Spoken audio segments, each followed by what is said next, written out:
There is a story about a queen of Egypt who built a hall underground. She invited the men who had murdered her brother to a banquet in this hall. She received them with all the courtesy and ceremony appropriate to a royal occasion. She wined and dined them until they were comfortable, until their guard was down, until the specific pleasure of being honored by a queen had made them feel that they were safe. Then she opened the channels that she had prepared, and the Nile came in, and she drowned them all. Then she threw herself into a room full of hot ashes to avoid the punishment for what she had done. This story appears in Herodotus, the Greek historian who wrote in the 5th century BC, and who is one of the most important literary sources for the ancient Near East and the Eastern Mediterranean world, the man who has been called both the father of history and the father of lies. It is the story of a woman named Nitocris, who is described as the last pharaoh of the Sixth Dynasty of Egypt, ruling at the very end of the Old Kingdom period before the collapse that produced the First Intermediate period. It is one of the most dramatic stories in the entire ancient literary record of Egypt. It is also, according to the dominant position in modern Egyptological scholarship, almost certainly not true. The specific events of the banquet and the drowning are almost certainly legendary embellishment. The underground hall is almost certainly fictional, and Nitocris herself, the specific woman to whom this specific story is attached, may or may not have existed as a historical person, depending on which scholarly assessment of the fragmentary evidence you find most persuasive. This is the extraordinary thing about the story of Nitocris. The most dramatic female ruler in the entire popular narrative of the ancient Egyptian world may be a legend, and yet she appears on the ancient king lists, and yet her name is inscribed in the Turin Canon, one of the most important surviving ancient documents for the chronology of Egyptian rulers. And yet the scholarly debate about whether she existed as a genuine historical person has been running for more than a century without achieving a definitive resolution. By the end of tonight, you are going to understand not just the story of Nitocris, the legend, the literary tradition, the dramatic narrative of the underground banquet, but what the specific character of the uncertainty about her existence reveals about the relationship between history and legend in the ancient world, about the specific mechanisms by which legendary figures can enter the historical record, and about why the question of whether Nitocris was real is itself one of the most fascinating questions in the entire study of Egyptian civilization. Let that sink in. A figure who appears on the ancient king lists, a figure whose name is preserved in the Turin Canon alongside the names of historical pharaohs, a figure who has been described by Herodotus, Manetho, and later ancient sources as the last female pharaoh of the Old Kingdom, and yet a figure whose historical existence is in genuine scholarly doubt, not because the evidence is simply ambiguous, but because the most careful analysis of the available evidence points toward the possibility that she never existed at all, that her name on the king lists is the result of a scribal error, and that the dramatic story of the underground banquet is a legend attached to a name that was itself an accident. The story of Nitocris is, in a very specific and very instructive sense, the story of how legends are made, the story of how a name can become a person, and how a person can become a legend, and how a legend can enter the historical record in ways that look like history, but are something else. It is the story of the space between history and myth in the ancient world, the specific, productive, endlessly interesting territory where the two traditions meet and cannot be fully separated. Before we get started, if you find these mysteries as fascinating as we do, take a second to like the video or subscribe. It is a simple action, but it helps this channel reach more curious minds like yours. Now, let's begin.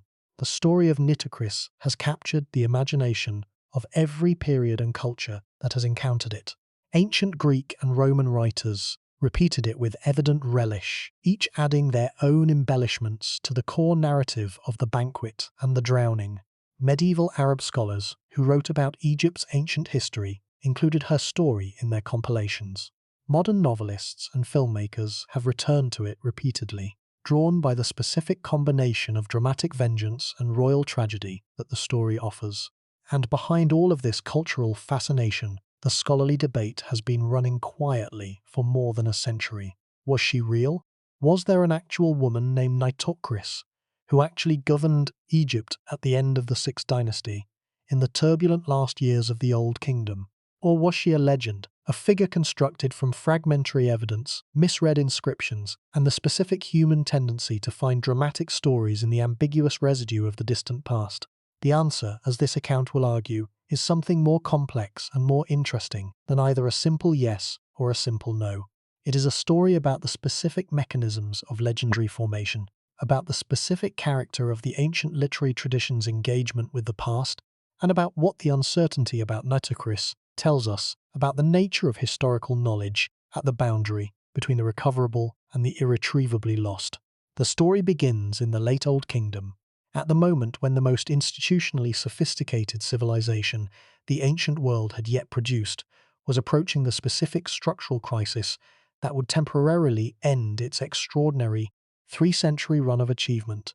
The context matters for understanding not just who Nitocris might have been, but why the story of a dramatic royal avenger would find such fertile ground at that specific moment of civilizational transition. That context, and the remarkable story that grew from it, begins now. To understand Nitocris, or rather, to understand the question of Nitocris, which is the more honest formulation of the task this account is undertaking, you need to understand the world in which her story is set, and the specific mechanisms by which that world's history has been transmitted to us. The world is the late Sixth Dynasty of Egypt, at the very end of the Old Kingdom period, the period that this series has examined in the accounts of Den, Kasekemwi, Usakaf, and Nusere, the period that stretched from the First Dynasty's founding of the unified Egyptian state through the Great Pyramid building era and into the Fifth Dynasty's solar temple program. By the time of the Sixth Dynasty, the Old Kingdom was entering the final phase of its existence, a phase characterized by the specific structural tensions that the earlier accounts in this series have described: the accumulation of tax-exempt mortuary endowments, the growing power of provincial governors, and the possible climatic deterioration of the late 3rd millennium BC that reduced the agricultural productivity on which the Egyptian state's revenues depended. The Sixth Dynasty was founded by Teti, who ruled approximately 2300 BC, according to current scholarly estimates, and it is generally understood to have ended, or at least to have undergone its final, dramatically chaotic conclusion, with the 7th and 8th dynasties that the ancient tradition describes as the period of institutional collapse immediately preceding the First Intermediate period. The specific chronology of the very end of the Old Kingdom is one of the most debated topics in Egyptian chronology, in part because the period is so poorly documented in the surviving material evidence, and in part because the ancient king lists themselves are inconsistent and sometimes self-contradictory in their treatment of the final phases of the Old Kingdom. It is in this context of chronological uncertainty and documentary scarcity that the figure of Nitocris appears, or rather, that the name Nitocris appears, attached to what may be a real person, or may be a legendary elaboration of fragmentary evidence. The ancient sources for Nitocris are primarily four: Herodotus, the 5th century BC Greek historian; Manetho, the 3rd century BC Egyptian priest historian, who compiled the first systematic account of Egyptian dynastic history for a Greek-speaking audience; the Turin King Canon, the most important surviving ancient Egyptian king list, compiled on papyrus during the 19th dynasty of the New Kingdom; and the various later ancient writers who drew on Herodotus and Manetho in constructing their own accounts of Egyptian history. Each of these sources presents its own specific challenges for the modern scholar attempting to use them as evidence for the historical reality of Nitocris, and the specific character of those challenges is worth examining carefully before moving to the evidence itself, because understanding what the sources can and cannot tell us is essential for forming a reasonable assessment of what they actually show. Herodotus is the most vivid and the most dramatically compelling of the ancient sources for Nitocris. His account in Book 2 of his Histories, the famous Egypt portion of his great work, in which he describes his travels in Egypt and records the traditions he encountered about the country's history, includes the specific story of the underground banquet that was summarized at the opening of this account. The story is told with the specific narrative skill that makes Herodotus's writing so compelling even after 2.5 millennia. The dramatic setup of the banquet, the specific detail of the opened channels and the incoming Nile water, the final act of self-destruction that Herodotus presents as Nitocris's response to the inevitability of punishment. But Herodotus's reliability as a historical source for the Old Kingdom period is genuinely limited, for reasons that are important to understand. When Herodotus visited Egypt, approximately 2,300 years had passed since the events he was describing. The oral traditions he was recording, the stories told to him by Egyptian priests and other informants, had been transmitted across more than 200 generations of human memory and institutional transmission. The specific events of the late Sixth Dynasty, if they had any factual basis at all, had been filtered through 2,000 years of legendary elaboration by the time Herodotus heard them. This does not mean that Herodotus's account has no historical value. Oral traditions can preserve real historical memory across very long periods, particularly when maintained within institutional contexts, like the Egyptian priesthood that had strong motivations to preserve accurate information about the past. But it does mean that the specific dramatic details of the Nitocris story, the underground hall, the opened channels, the suicide in the hot ashes, need to be treated as elements of a literary legendary tradition rather than as straightforwardly historical facts. Manetho presents a different set of challenges. Manetho was an Egyptian priest who wrote a history of Egypt in Greek, probably in the 3rd century BC, at the court of Ptolemy II Philadelphus. The same ruler described in the earlier account in this series as the patron of the Library of Alexandria. His work, titled the Aegyptiaca, was one of the most important sources of information about Egyptian dynastic history in the ancient world. It established the basic framework of dynasties, the numbered sequence of ruling houses from the first pharaoh through the period of his own writing, that Egyptologists still use today. Manetho's original text has not survived. What survives are excerpts and summaries, preserved in the work of later writers, primarily the Jewish historian Josephus and the Christian chronographers Africanus and Eusebius, who quoted Manetho's work for their own purposes in reconstructing ancient chronology.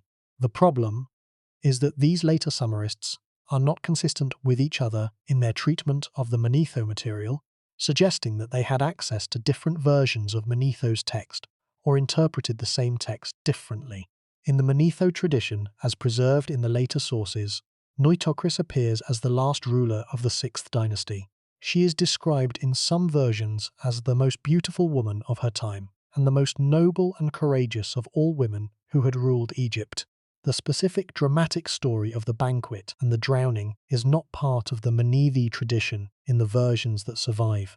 That specific story is Herodotus's contribution. What Manetho provides is the basic identification of Nitocris as a woman who ruled Egypt at the end of the Sixth Dynasty.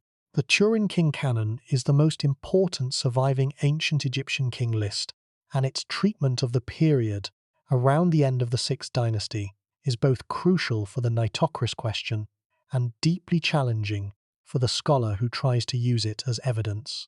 The canon was compiled on papyrus during the reign of Ramesses II in the New Kingdom, approximately 1,000 years after the period it describes in the relevant sections, and it survives in a severely damaged state, with significant lacunae and areas of uncertainty in the very portions that are most relevant to the Nitocris question.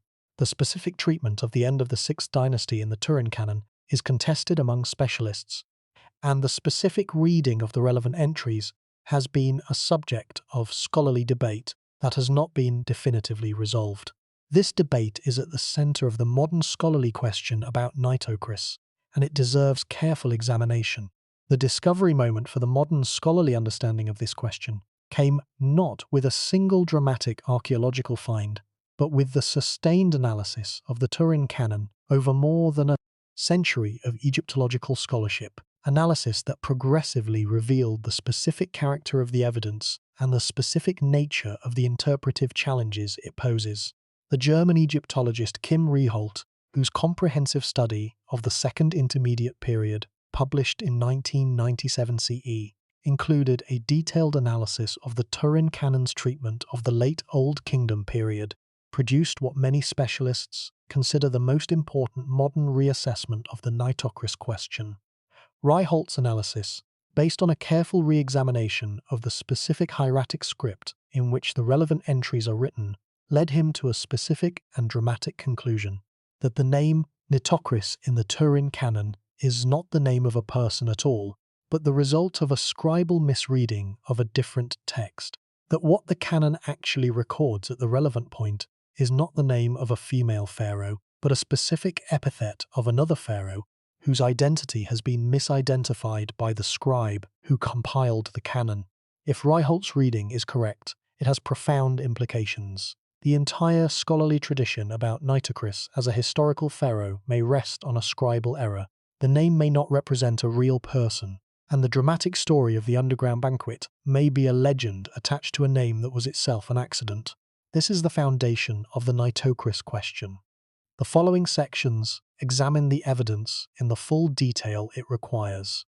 The specific character of the late Old Kingdom period, the world in which the Nitocris legend is set, deserves more detailed examination because understanding what was actually happening in Egypt at the end of the Sixth Dynasty is essential for understanding both why the legend of the avenging queen might have developed and why the historical record for the period is so sparse and so contested.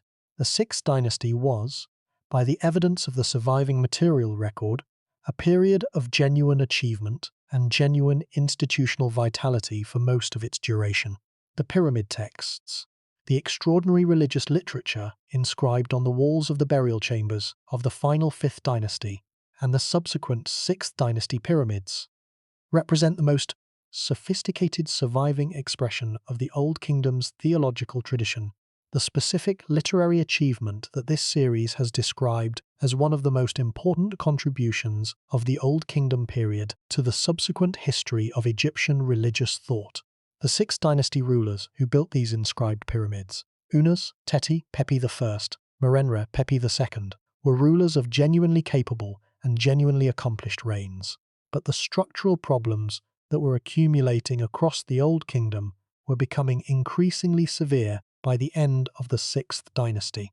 The reign of Pepi II, the last major pharaoh of the Sixth Dynasty, whose extremely long reign of approximately 64 years, by modern scholarly estimates, stretched from approximately 2200 BC to approximately 2100 BC, is the period during which the structural problems of the Old Kingdom are most clearly visible in the surviving evidence. Pepi II's reign is famous in the Egyptological literature for its extraordinary length and for the specific paradox that his extraordinary length produced. A ruler who outlived his own administrative capacity. In the last years of a 64-year reign, a pharaoh who was in his 80s or 90s was governing a state through administrators who had been managing things for decades and had accumulated their own institutional interests, their own regional bases of power, and their own specific reasons to be less responsive to central royal authority than the Egyptian administrative tradition required. The provincial governors, the nomarchs, the local administrators who managed the individual administrative districts of Egypt had been accumulating power and hereditary legitimacy across the Old Kingdom period. By the end of Pepi II's reign, the nomarchs of certain important provinces were functionally independent powers within their own territories, capable of acting with considerable autonomy in ways that the earlier Old Kingdom's more centralized administrative framework would not have permitted. This specific institutional development, the progressive decentralization of the Egyptian state's governing authority from the central royal administration to the provincial nobles, was the primary structural cause of the Old Kingdom's eventual collapse. It was the process that produced the specific conditions of the First Intermediate Period, a period in which central royal authority was effectively absent and the Nile Valley was governed by a collection of regional powers competing for dominance. The specific events at the very end of the Sixth Dynasty The events in which Nitocris is supposed to have played her dramatic role are the events of the final phase of this decentralization, the period when the central royal authority was at its most reduced, and the specific chaos of the approaching First Intermediate period was most immediately visible. Into this specific historical context, the story of Nitocris projects a specific dramatic narrative, the story of a woman who took power after her brother was murdered, almost certainly at the hands of the same provincial officials, whose accumulated power was destroying the central state, and who used that power not to govern in the conventional sense, but to exact a specific, dramatic, violent revenge before the institution she embodied dissolved entirely. The story is psychologically coherent as a legend, even if it is historically dubious as a factual account. It expresses something real about the specific quality of the late Old Kingdom's political crisis, the sense of a civilization under siege from within, of royal authority threatened by the very officials who were supposed to serve it, of a final desperate act of assertion before the institution collapsed. Whether or not Nitocris actually did any of the things the story attributes to her, the story captures something true about the emotional and political texture of the period it is set in. This is the specific mechanism by which legends often work. They express historical truths in dramatic and symbolic form, even when the specific events they describe are fictional. The legend of Nitocris may be the specific legendary expression of the emotional truth of the late Old Kingdom's collapse, the truth of a civilization that felt betrayed from within, that saw its royal tradition violated by the people who were supposed to uphold it, and that could only imagine a response in the form of a dramatic vengeance before final dissolution.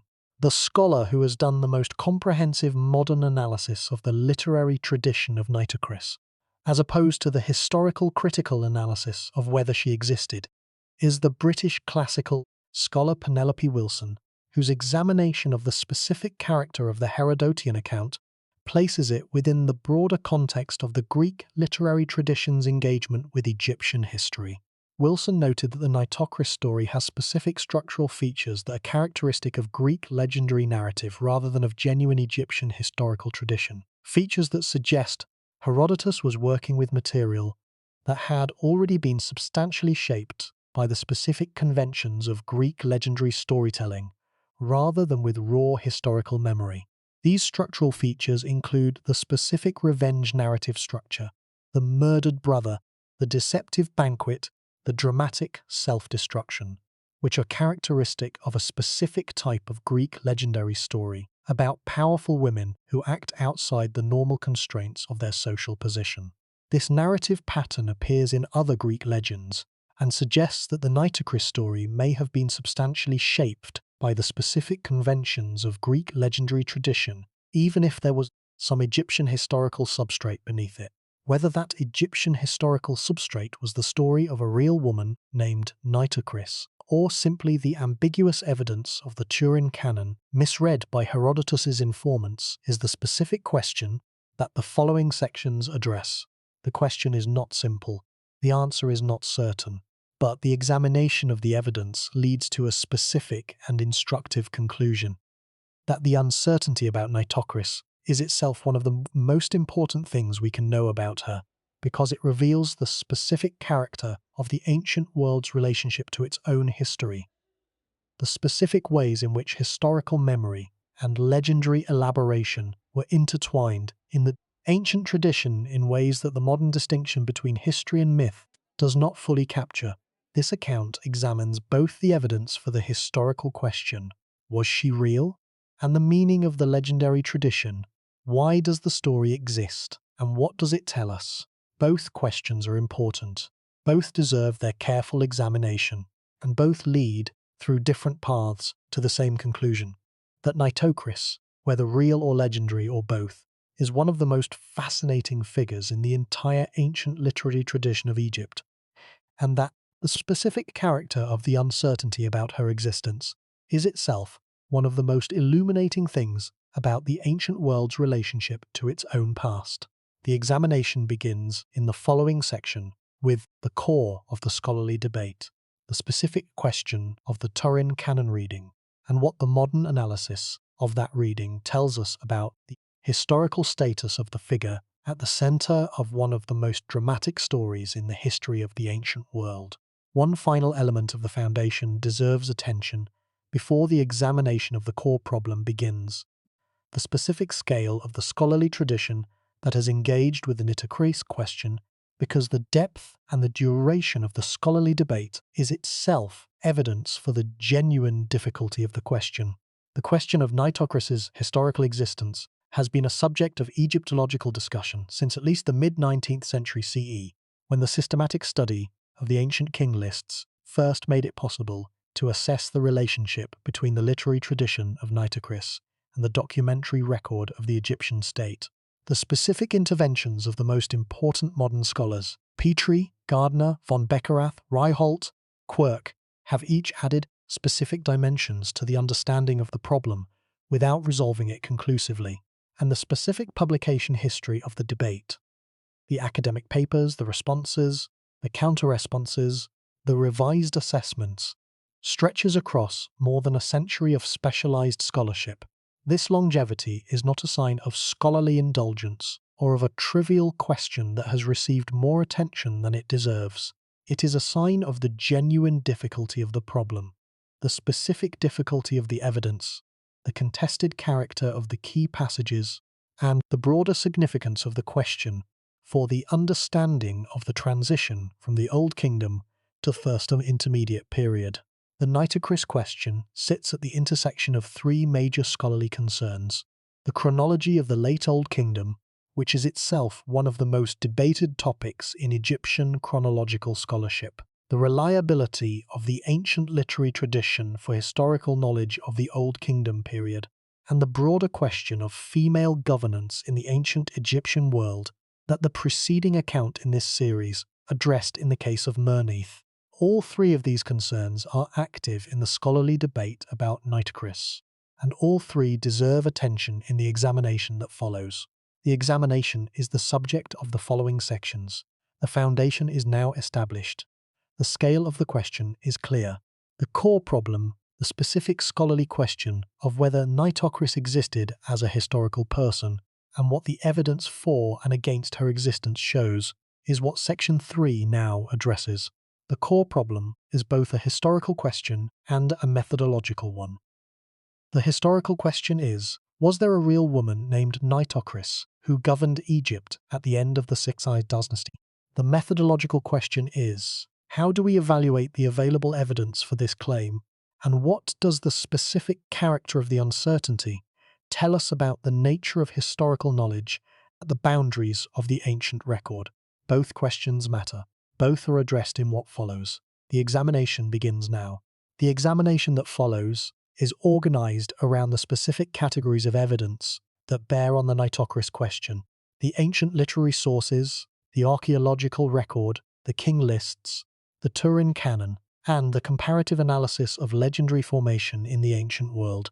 Each category of evidence is examined in its specific character, its specific limitations, and the specific conclusions it can and cannot support.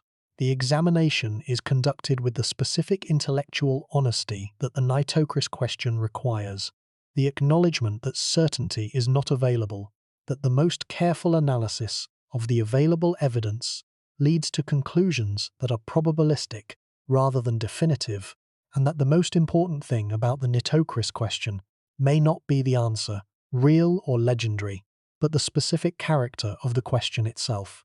A question that has been asked for more than a century, that engages multiple major areas of scholarly concern, and that cannot be definitively resolved with the available evidence, is not a failed question. It is a question that is teaching us something important about the nature of historical knowledge and about the specific character of the ancient world's relationship to its own history. That specific thing, what the Nitocris question teaches us, is what this account is ultimately about. The legend of the queen who drowned her enemies is the entry point.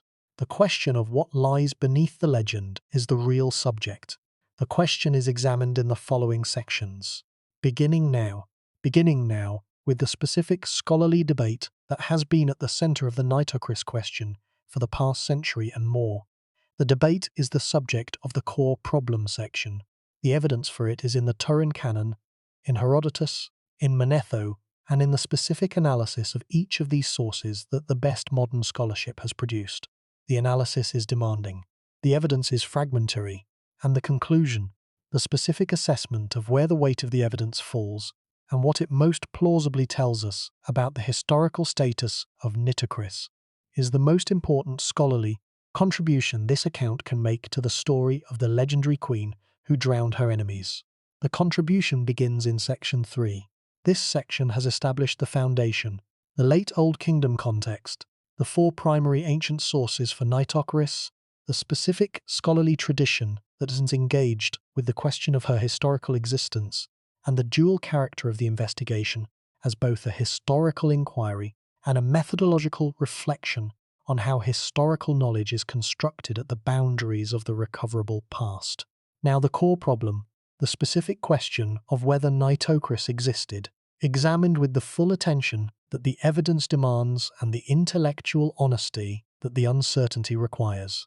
The intellectual honesty requires acknowledging something at the outset of the core problem section that is easy to lose sight of in the specific details of the scholarly debate. That the question of Nitocris's existence is not a question about whether women can govern ancient Egypt. The previous account in this series established, in the case of Merneith, that the Egyptian First Dynasty included genuine female governing authority from the very beginning of the tradition.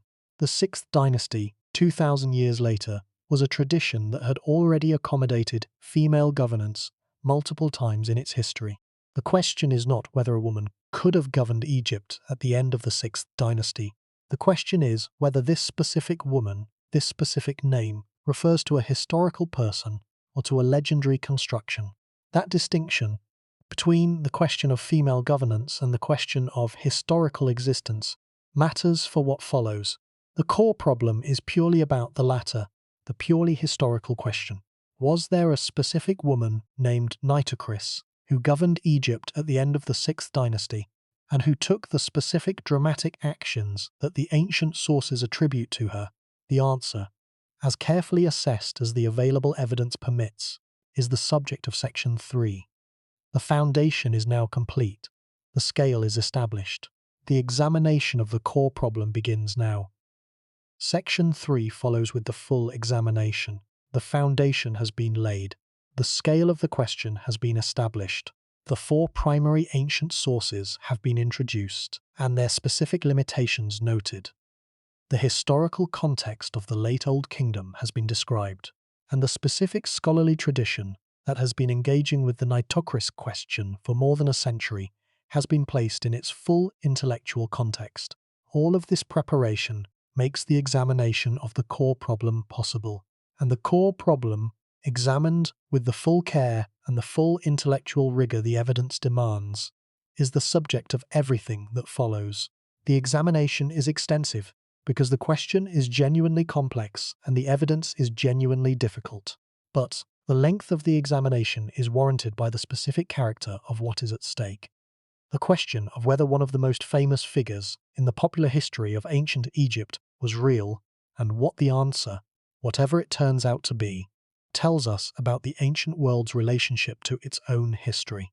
That relationship between the ancient world and its own history, between the raw events of the past and the legendary traditions that transmit the memory of those events, is one of the most fascinating subjects in the entire study of the ancient world, and Nitocris, standing at the intersection of the historical and the legendary, is one of its most instructive examples. The instruction begins now. The instruction is in the evidence. The evidence is examined in section 3. The core problem of the Nitocris question, the specific scholarly puzzle at the center of the debate about her historical existence, is the specific reading of a specific passage in the Turin Canon, and whether the name that appears in that passage represents a historical person or the result of a scribal error. The Turin Canon is a papyrus document, the single most important surviving ancient Egyptian king list, compiled during the reign of Ramesses II in the 19th dynasty, approximately 1,000 years after the late Old Kingdom period it describes in the relevant sections. It is preserved in the Museo Egizio in Turin, Italy, where it gives the collection its name. It is a damaged document with significant lacunae and areas of uncertainty that make interpretation difficult in precisely the places where interpretation would be most valuable. The specific section of the Turin canon that is most relevant to the Nitocris question is the portion that deals with the transition from the Sixth Dynasty to the period of instability that preceded the First Intermediate period. In this portion, alongside or after the sequence of Sixth Dynasty pharaohs, there is a specific entry that the traditional scholarly reading has identified as the name Nitocris, a name that, if correctly identified, would represent a woman who held the Egyptian royal authority at the very end of the Old Kingdom. The traditional reading of this entry as Nitocris, adopted by most Egyptologists from the 19th century through most of the 20th, formed the primary documentary basis for treating Nitocris as a historical pharaoh rather than simply a legendary figure. The reasoning was straightforward. If her name appeared in the most authoritative surviving ancient Egyptian king list, alongside the names of historical pharaohs, then she was presumably a historical pharaoh. The problem with this reasoning was identified by Kim Ryholt in his 1997 analysis of the Second Intermediate period. Ryholt's examination of the specific hieratic signs in the relevant passage of the Turin canon led him to a different reading. Not Nitocris, but a different sequence of hieratic signs that, when properly read, yielded not a female name, but an epithet associated with a male pharaoh. In Ryholt's reading, the entry that had been identified as Nitocris was a misidentification, the result of scholars reading the deteriorated or ambiguous signs in the way that their prior expectations shaped them to read them. But here's the problem, and it gets more complicated. Ryholt's reading was itself contested. Other specialists who examined the same passage in the Turin canon came to different conclusions. Stephen Quirk, one of the leading specialists in the hieratic script of the period, engaged with Ryholt's analysis and found the specific reading inconclusive rather than decisive, arguing that the signs in question were sufficiently ambiguous that neither reading could be established with certainty from the available evidence. The specific difficulty of the Turin canon passage is not simply that it is damaged, though it is, but that the hieratic script of the period is itself difficult to read with certainty in the specific ways that are most relevant to the Nitocris question. The distinction between the signs that would yield the reading Nitocris and the signs that would yield Ryholt's alternative reading is, in the specific passage in question, a distinction that rests on very small graphic differences that the damage to the papyrus and the normal variability of the scribe's hand make difficult to establish decisively. This is the specific character of the core problem, a question of paleographic analysis, of reading deteriorated hieratic signs in a damaged ancient document, whose answer depends on distinguishing between very small graphic differences in a context where the damage to the evidence makes those distinctions difficult to establish. The numbers are not striking here in the way that other cases in this series have been striking. The specific evidence is too fragmentary, the uncertainty too genuine, to permit the kind of confident numerical assessment that some historical questions allow. What is striking is the specific quality of the uncertainty, the fact that the most important piece of documentary evidence for the historical existence of Nitocris cannot be read with sufficient certainty to resolve the question. This type of uncertainty that arises not from the absence of evidence but from the specific difficulty of reading the evidence that exists, is one of the most challenging types of uncertainty in the practice of historical scholarship. It is the uncertainty of the damaged document, the illegible inscription, the partially preserved object that might be read in multiple ways, and that cannot be subjected to the kind of additional testing that would resolve the ambiguity. The Egyptologist Hartwig Altenmüller, who has contributed significantly to the analysis of the late Old Kingdom period, described the Turin canon passage as one of the most vexing problems in Egyptian chronological scholarship, precisely because the ambiguity cannot be resolved by conventional analytical methods. The specific signs that are in question cannot be enhanced beyond the limits imposed by the physical damage to the papyrus. The additional comparative evidence that might tip the balance one way or the other is either unavailable or itself ambiguous. What the scholarly community has been left with after more than a century of analysis is the specific conclusion that the Turin canon evidence for Nitocris is genuinely uncertain. It might support the identification of a historical female pharaoh named Nitocris, or it might be a scribal misreading or misidentification that introduced a legendary name into the documentary record. But the evidence itself does not allow the question to be definitively resolved. The additional evidence from the ancient literary sources, Herodotus and Manetho, does not resolve the uncertainty. It adds dimensions to the tradition, but does not constitute independent evidence for the historical existence of the person the tradition describes. The Herodotian account, as argued in the preceding section, bears the specific marks of Greek legendary narrative rather than Egyptian historical tradition. It may reflect a genuine historical substrate. There may have been a real woman named Nitocris who governed Egypt at the end of the Sixth Dynasty, and Herodotus may have encountered a distant, legendarily elaborated memory of her. But the specific dramatic events of the story, the underground hall, the open channels, the suicide in the ashes, are of a character that cannot be treated as historical fact, and that suggests the story had been substantially shaped by legendary conventions before Herodotus encountered it. Manetho's identification of Nitocris as the last Sixth Dynasty ruler is a more sober claim than Herodotus's dramatic narrative, and it has the potential to reflect genuine Egyptian documentary tradition. But Manetho's text does not survive in its original form, only in the summaries and excerpts preserved by later writers, and the specific reliability of the relevant passages for the late Old Kingdom period is itself questioned by specialists. And it gets more complicated when you consider the specific way in which Herodotus and Manetho may have influenced each other, or rather, when you consider the specific way in which both writers were drawing on the same body of Egyptian priestly tradition, a tradition that may itself have been shaped by the specific legendary elaboration of uncertain historical material.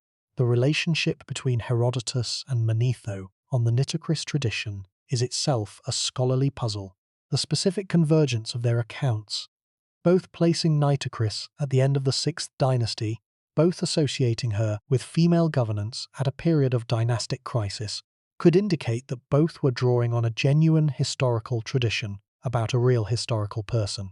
Or it could indicate that both were drawing on the same legendary tradition, which had developed from the same ambiguous documentary evidence, and that the convergence of their accounts reflects the convergence of the tradition rather than the convergence of independent historical evidence. This type of convergence, where multiple ancient sources agree about a figure but may be drawing on the same legendary tradition rather than on independent historical evidence, is one of the most challenging problems in ancient historiography. It looks like corroboration, but may be repetition. It appears to strengthen the case for historical existence, but may simply demonstrate the wide distribution of a legend. Here is what makes this truly fascinating from the perspective of the history of historical knowledge. The specific case of Nitocris illustrates, with unusual clarity, the process by which legendary figures can enter the ancient historical record in ways that look identical to the entry of genuine historical figures. A name that appears in a king list, attributed to a legendary figure, is indistinguishable in its documentary form from a name that appears in a king list attributed to a real historical person. The king list does not annotate its entries to distinguish between the historical and the legendary. It simply lists names. The burden of distinguishing the historical from the legendary therefore falls entirely on the modern scholar who analyzes the entries, and the tools available for that analysis are limited by the specific character of the ancient evidence, which is precisely what is in question. The core problem is not simply the question of whether Nitocris existed. The core problem is the broader methodological question of how we distinguish history from legend in the ancient record, when the ancient record itself does not make the distinction, when the same documentary forms are used for both, when the same literary conventions apply to both, and when the specific evidence that would allow the distinction to be made is either absent or too damaged to yield a definitive reading. Nitocris stands at the center of this methodological problem. Her case is the specific case that makes the problem most visible, most discussed, and most instructive for the general question of historical knowledge at the boundaries of the recoverable past. The following sections examine the evidence in the specific detail that the full understanding of the core problem requires. Each chapter addresses a specific dimension of the question. Together, they assemble the most complete available picture of what can and cannot be known about the legendary queen who drowned her enemies, the specific dimension of the core problem that has received the least systematic attention in the scholarly literature. But that is, in many ways, the most important dimension for a popular account of Nitocris is the question of what the legend tells us about the culture that produced and preserved it, regardless of whether the historical person at its center was real. The legend of Nitocris has a specific structure and a specific character that repay careful examination. The specific narrative elements, the murdered brother, the loyal queen, the clever revenge plan, the dramatic self-destruction, are not random. They reflect specific cultural values and specific anxieties that were present in the ancient world, and that gave the story its specific emotional resonance across the multiple cultural contexts in which it was transmitted. The murdered brother is the specific violation that motivates the story. In both Egyptian and Greek cultural traditions, the obligation to avenge the death of a murdered family member, particularly a male family member whose death left the family without its primary protector and representative, was one of the most powerful moral imperatives. The specific identification of the murdered person as the brother, rather than the husband or the father, is significant. The brother is the person whose death most directly left the queen in the position of the last capable defender of the family's honor, the person whose murder most directly created the obligation that the story then fulfills. The revenge plan is the specific expression of the queen's intelligence and will. The underground hall, the invited banquet guests, the opened channels. This is a revenge plot that is clever, elaborate, and decisive, carried out by someone who has planned carefully and who knows how to use the specific resources available to her. The queen who employs this kind of strategic intelligence to avenge her brother is not a passive victim of her circumstances. She is an active agent, deploying her specific resources, the access to underground construction, the invitation to a royal banquet, the knowledge of the water channels, in the service of a specific and clearly defined objective. The self-destruction that concludes the story is the specific act that resolves the narrative tension that the revenge plot has created. Having killed the men who murdered her brother, Nitocris faces the inevitable consequence. The remaining court officials, the provincial nobles, the powerful men who have been complicit in her brother's murder and who will seek retribution for her own act of violence. Her suicide in the hot ashes is the specific narrative resolution of this tension, the act that places her beyond the reach of retribution while simultaneously affirming the completeness of her commitment to the act of revenge she has performed. The structure of this narrative, the wrong, the response, the consequence, the final self-determination, is the structure of a tragedy in the classical sense, a story in which a character of genuine greatness performs a significant action with full awareness of its consequences and accepts those consequences without flinching. The Nitocris legend, whatever its historical basis, is a tragedy in this specific structural sense, and its emotional power, the reason it has been retold and re-engaged for 2.5 millennia, derives from this specific tragic structure rather than from any specific historical claim. The scholar Alan Lloyd, whose comprehensive study of Herodotus's account of Egypt is the most authoritative modern treatment of the subject, described the Nitocris story as one of the clearest examples in Herodotus of the Greek historian's specific tendency to organize Egyptian history around dramatic narrative archetypes, rather than around the specific administrative and documentary evidence that Egyptian history actually provides. Lloyd noted that the Nitocris story fits the specific pattern of stories that Herodotus preferred to tell, stories of powerful women who act dramatically outside the normal constraints of their social position, and suggested that this pattern preference shaped Herodotus's engagement with the Egyptian tradition more than any specific historical tradition about Nitocris. Whether this observation resolves the question of Nitocris's historical existence or simply adds another dimension to it is itself part of what makes the question so instructive. The observation that Herodotus preferred a specific type of story about powerful women does not prove that all such stories he told were legendary. It simply establishes that his preference for this story type did not require a historical basis in order to be expressed.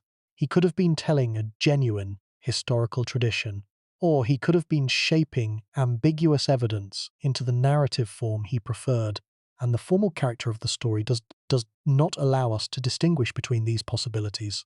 The archaeological dimension of the Nitocris question adds yet another layer to the complexity. The specific absence of archaeological evidence for Nitocris, the absence of a pyramid, a mortuary temple, an inscribed object bearing her name in the secure archaeological context of the late Sixth Dynasty, is a fact about the material record that needs to be accounted for in any assessment of her historical existence. The absence of archaeological evidence is not, in itself, decisive evidence against her historical existence. The late Old Kingdom and the First Intermediate period are among the most poorly archaeologically documented periods in Egyptian history. The specific conditions of the late 3rd millennium BC, the administrative chaos, the institutional disruption, the reduced resources for monumental construction, would have made it genuinely difficult for even a real ruler of the period to leave the kind of archaeological trace that better documented periods of Egyptian history routinely provide. The absence of physical evidence for Nitocris might simply reflect the specific archaeological conditions of the period rather than the absence of a real person. But the absence is still a fact that weighs on the specific assessment of her historical status. A real pharaoh who governed Egypt for any significant period, even in the chaotic conditions of the late Sixth Dynasty, would be expected to leave some material trace in the archaeological record. The specific absence of such a trace is one more piece of uncertain evidence that can be read multiple ways, as evidence against her historical existence, as evidence for the specific poverty of the late Old Kingdom material record, or as simply another dimension of the genuine uncertainty that the Nitocris question embodies. The Turin canon entry, the Herodotean account, the Manetho tradition, the archaeological silence. Each of these is a piece of evidence that can be read in multiple ways that contributes to the picture of the Nitocris question without resolving it, and that together constitute the specific body of evidence from which the most careful modern scholarship has been attempting to draw its conclusions. The conclusions are probabilistic rather than definitive. The weight of the evidence, particularly Reiholt's reading of the Turin canon and the specific structural analysis of the Herodotean narrative, points toward the interpretation that Nitocris was not a historical pharaoh in the full sense that the ancient tradition implies. The name in the Turin canon may be a scribal error. The dramatic story in Herodotus may be a legendary narrative attached to an ambiguous historical memory. The Manetho tradition may be a rationalization of the same legendary material rather than an independent historical source. But the evidence for this interpretation is not certain. The Turin canon reading remains contested. The possibility that a genuine historical substrate lies beneath the legendary elaboration remains open, and the specific character of the evidence, fragmentary, ambiguous, mediated through multiple layers of transmission, is such that the honest assessment cannot be more confident than the most careful modern scholarship has been. The probability is against a simple historical existence, but the uncertainty is genuine. This is the core problem stated in its most complete form. The question cannot be answered with certainty. The most careful analysis of the available evidence suggests that the legendary tradition is more than the historical, that the dramatic story of the avenging queen has more to do with the conventions of ancient legendary narrative than with the specific events of a real historical person's life. But the uncertainty is genuine. The possibility of a historical basis is not eliminated, and the specific character of the question is itself one of the most important things about it. The following sections examine the evidence in the full detail it requires, develop the implications of what the uncertainty tells us about the ancient world's relationship to its own history, and give the legendary queen, real or not, the full recognition that the extraordinary tradition about her deserves. The recognition is the subject of the sections that follow. The core problem has been named, the specific character of the evidence has been described, the limits of what can be known have been honestly acknowledged, and the more productive question, not just was she real, but what does her story tell us about the ancient world, has been introduced. That more productive question is what the exploration chapters in the following section now engage with in their full and appropriate complexity. Beginning now, the complexity is real, the question is genuinely difficult, and the specific examination that the following chapters provide is the most complete treatment of the available evidence that this account can offer, an examination that respects both the genuine uncertainty of the historical question and the genuine importance of the legendary tradition, whatever its historical basis. The examination begins with the Turin canon and the specific paleographic analysis that sits at the center of the modern scholarly debate. The analysis is demanding, but it is essential for understanding what the evidence actually shows and what it does not show. Everything that follows, the literary analysis, the archaeological assessment, the comparative legendary tradition, the broader implications, builds on the specific foundation of the Turin canon question. That foundation is now examined in the chapters that constitute the exploration section. The examination begins now. One more observation before the examination begins. The specific reason that the Nitocris question matters for the broader understanding of Egyptian history, beyond the specific scholarly question of her existence, is that it sits at the exact intersection of the two great traditions of ancient Egyptian historiography, the documentary tradition of the king lists and the administrative records, and the narrative tradition of the ancient literary sources. The documentary tradition, the king lists, the administrative records, the material evidence, is the backbone of modern Egyptological chronology. It provides the specific framework within which the history of the Egyptian state is organized and dated. It is, by its nature, sparse and fragmentary, particularly for the poorly documented periods like the late Old Kingdom. The narrative tradition, Herodotus, Manetho, the later ancient writers, provides the dramatic stories that give the documentary tradition its human character. It is, by its nature, more elaborated and more vivid than the documentary tradition, but also more susceptible to legendary embellishment and less reliable as a direct record of historical fact. Nitocris stands at the intersection of these two traditions in a way that forces the question of how they relate to each other, how the sparse documentary evidence and the vivid narrative tradition interact in the construction of the historical record. The specific answer to the question in her case, the specific assessment of where history ends and legend begins in the tradition about her, is the most instructive available example of this intersection. That example, and what it teaches about the nature of historical knowledge in the ancient world, is the deepest subject of this account. The following sections examine it in the full detail it deserves. The detail is now provided in the exploration section that follows, beginning immediately, in the 12 chapters of section 4 that examine every significant dimension of the Nitocris question, in the specific detail that the full understanding of the case requires. The evidence, the Turin canon, the Herodotian account, the Manetho tradition, the archaeological silence, the comparative legendary tradition, the interpretation, Reiholt's reading, Quirke's response, the position of the scholarly consensus, and the specific probabilistic conclusion that the most careful analysis of the available evidence supports. The significance, what the uncertainty tells us about the ancient world's relationship to its own history, about the specific mechanisms of legendary formation, and about the nature of historical knowledge at the boundaries of the recoverable past.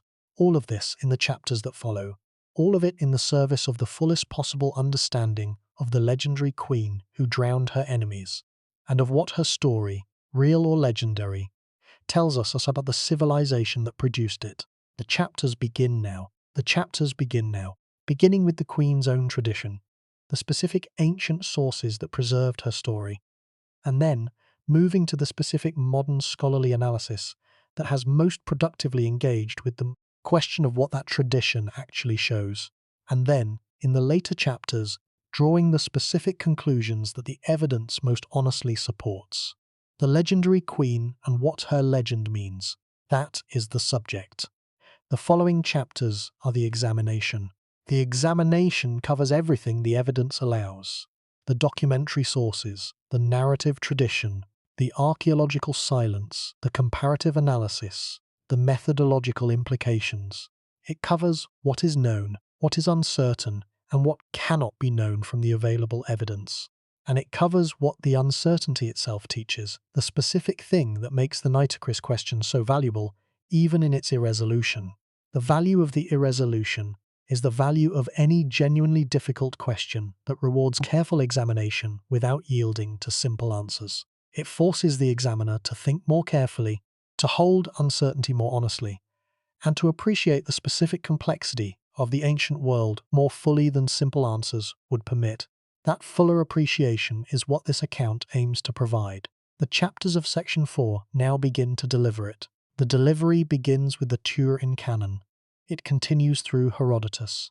It extends to Manetho, to the archaeological record, to the comparative analysis of ancient legendary tradition, and to the broader implications for the understanding of the ancient world's relationship to its own history.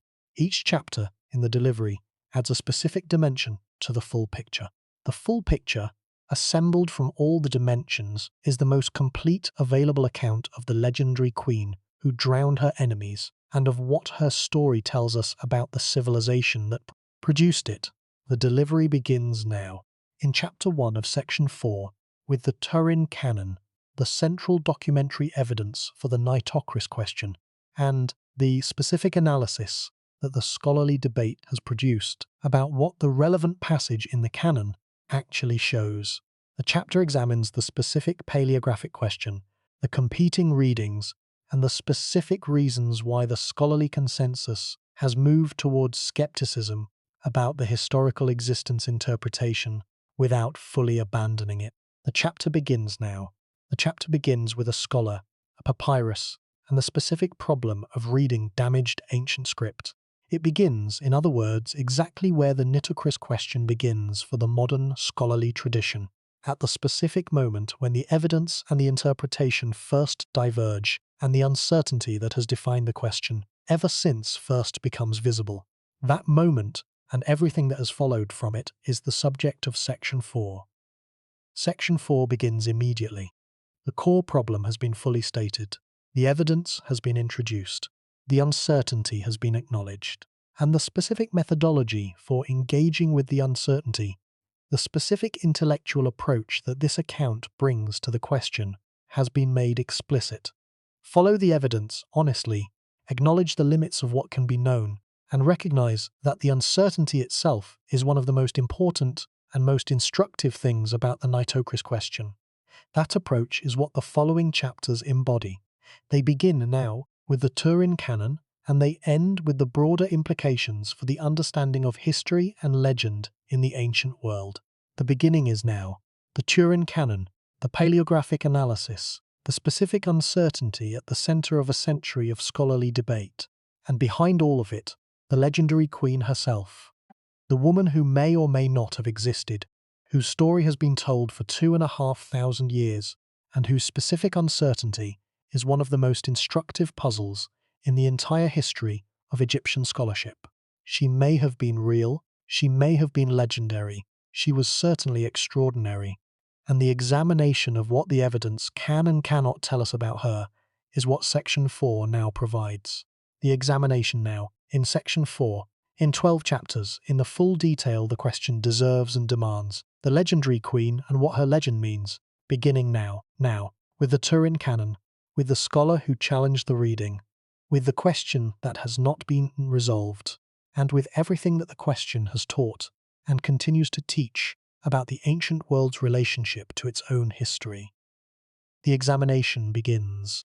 The chapters of Section 4 follow immediately. The chapters follow immediately. They examine the evidence, the interpretations, the scholarly debate, and the broader implications. They do so with the specific honesty that the Nitocris question demands, neither claiming more certainty than the evidence supports, nor retreating from the productive engagement with genuine uncertainty that makes the question so instructive. The examination is full, the analysis is careful, and the conclusions, to the extent that conclusions are available, are stated with appropriate precision. What is the most appropriate precision? The most careful modern scholarship has concluded that the probability is against the historical existence interpretation, against there having been a real woman named Nitocris who governed Egypt and drowned her enemies. But the uncertainty remains genuine, the possibility is not eliminated, and the legendary tradition itself is one of the most extraordinary things that the ancient world produced about this specific period.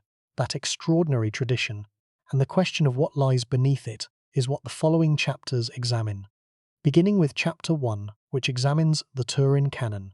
Chapter 1. The Turin Canon, the specific paleographic question, the contested reading, the scholarly debate, and the specific conclusion that the most careful analysis supports. Everything that follows in the exploration section grows from this beginning. The beginning is now. The beginning is now. The chapters of Section 4 now follow. They are organized to provide the most complete available examination of the Nitocris question in its full complexity. They begin with the documentary evidence, move through the narrative tradition, address the archaeological dimension, and conclude with the broader implications for the understanding of history and legend in the ancient world. Together, they constitute the most complete account of the legendary queen who drowned her enemies that the available evidence and the available scholarship allow. The full account, in 12 chapters, beginning now with Chapter 1 and ending with the closing that gives Nitocris, real or legendary, her full and final recognition. Her full and final recognition begins in the chapters that follow. The core problem is stated, the exploration begins. The legendary queen who drowned her enemies is about to receive the most complete examination the evidence allows. Beginning now in Chapter 1, the Turin Canon and the paleographic question. The paleographic question is the foundation. The foundation supports everything that follows, and the following now begins. Now begins the exploration. Now begins the full examination.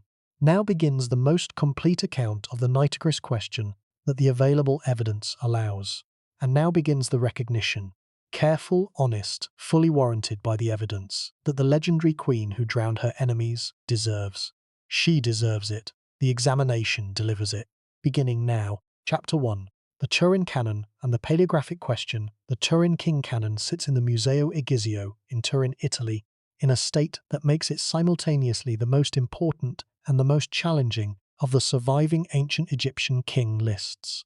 The papyrus has been damaged across its long history of preservation and rehandling, torn into fragments, separated, partially lost, and reassembled in ways that have not always correctly matched the surviving fragments to each other. The result is a document that is invaluable for the chronological history of the Egyptian state, and simultaneously maddening in the specific ways that its damage has made interpretation difficult. Precisely where interpretation would be most useful, the relevant portion for the Nitocris question is the section dealing with the transition from the Sixth Dynasty to the post-Old Kingdom period. This section is damaged enough that the specific reading of several entries is genuinely contested. Contested not in the sense that scholars have simply differed in their preferences, but contested in the specific technical sense that the hieratic signs are sufficiently deteriorated or ambiguous that trained specialists with direct access to the physical document have reached different conclusions about what those signs actually represent. The traditional reading, the reading that supported the identification of Nitocris as a historical Sixth Dynasty pharaoh, was established by 19th and early 20th century Egyptologists whose knowledge of the period was necessarily less complete than the accumulated scholarship of the following century would make possible.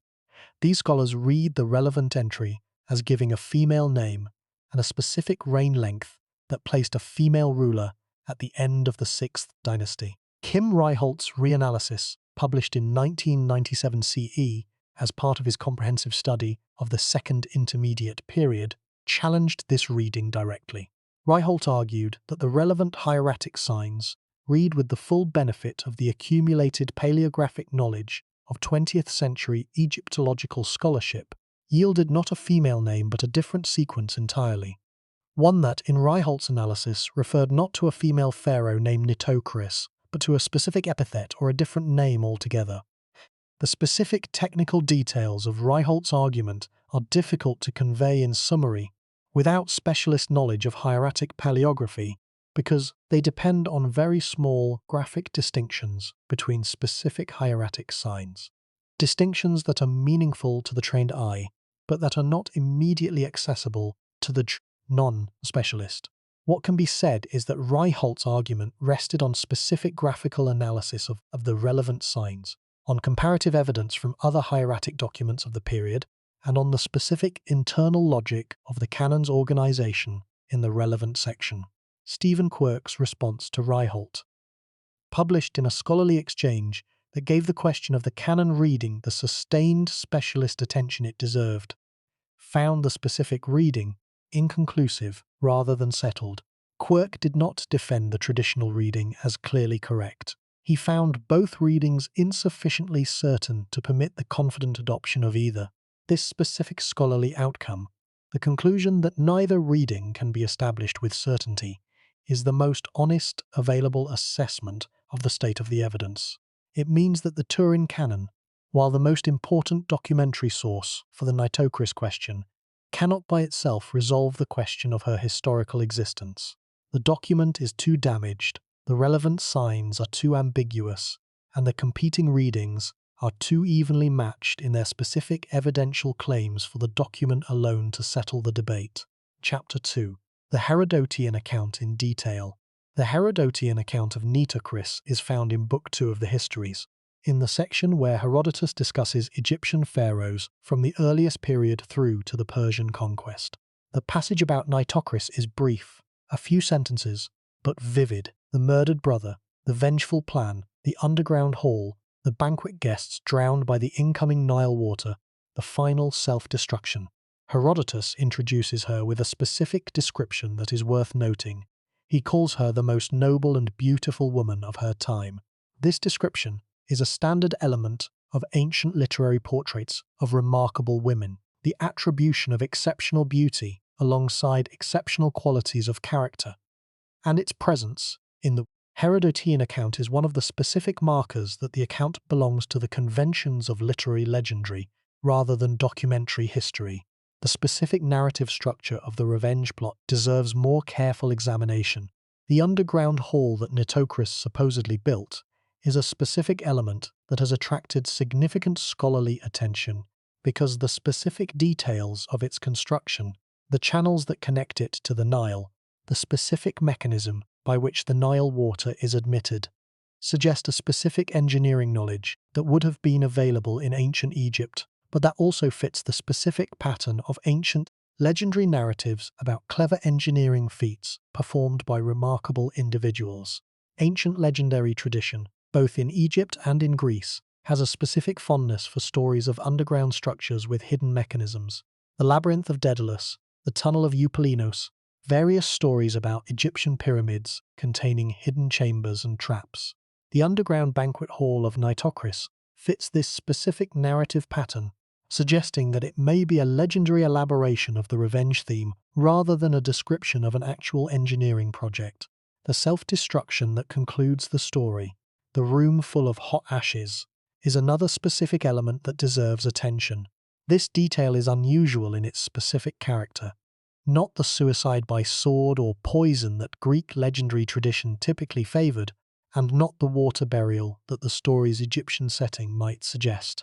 The hot ashes are distinctive, and their distinctiveness has attracted scholarly speculation about the possible origins of this specific detail.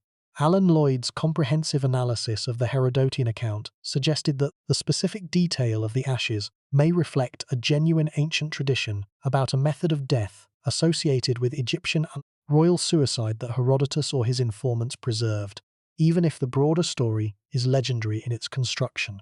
This is a specific example of the way in which legendary narratives can preserve genuine historical details within an otherwise fictional framework, a pattern that makes the separation of the historical from the legendary in ancient sources particularly difficult.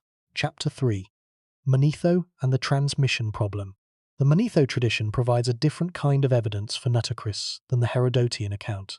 Evidence that is, in some ways, more potentially significant for the historical question, but because it derives from an Egyptian priestly source rather than a Greek literary tradition, but evidence that is also more difficult to evaluate because of the specific character of the transmission through which it reaches us.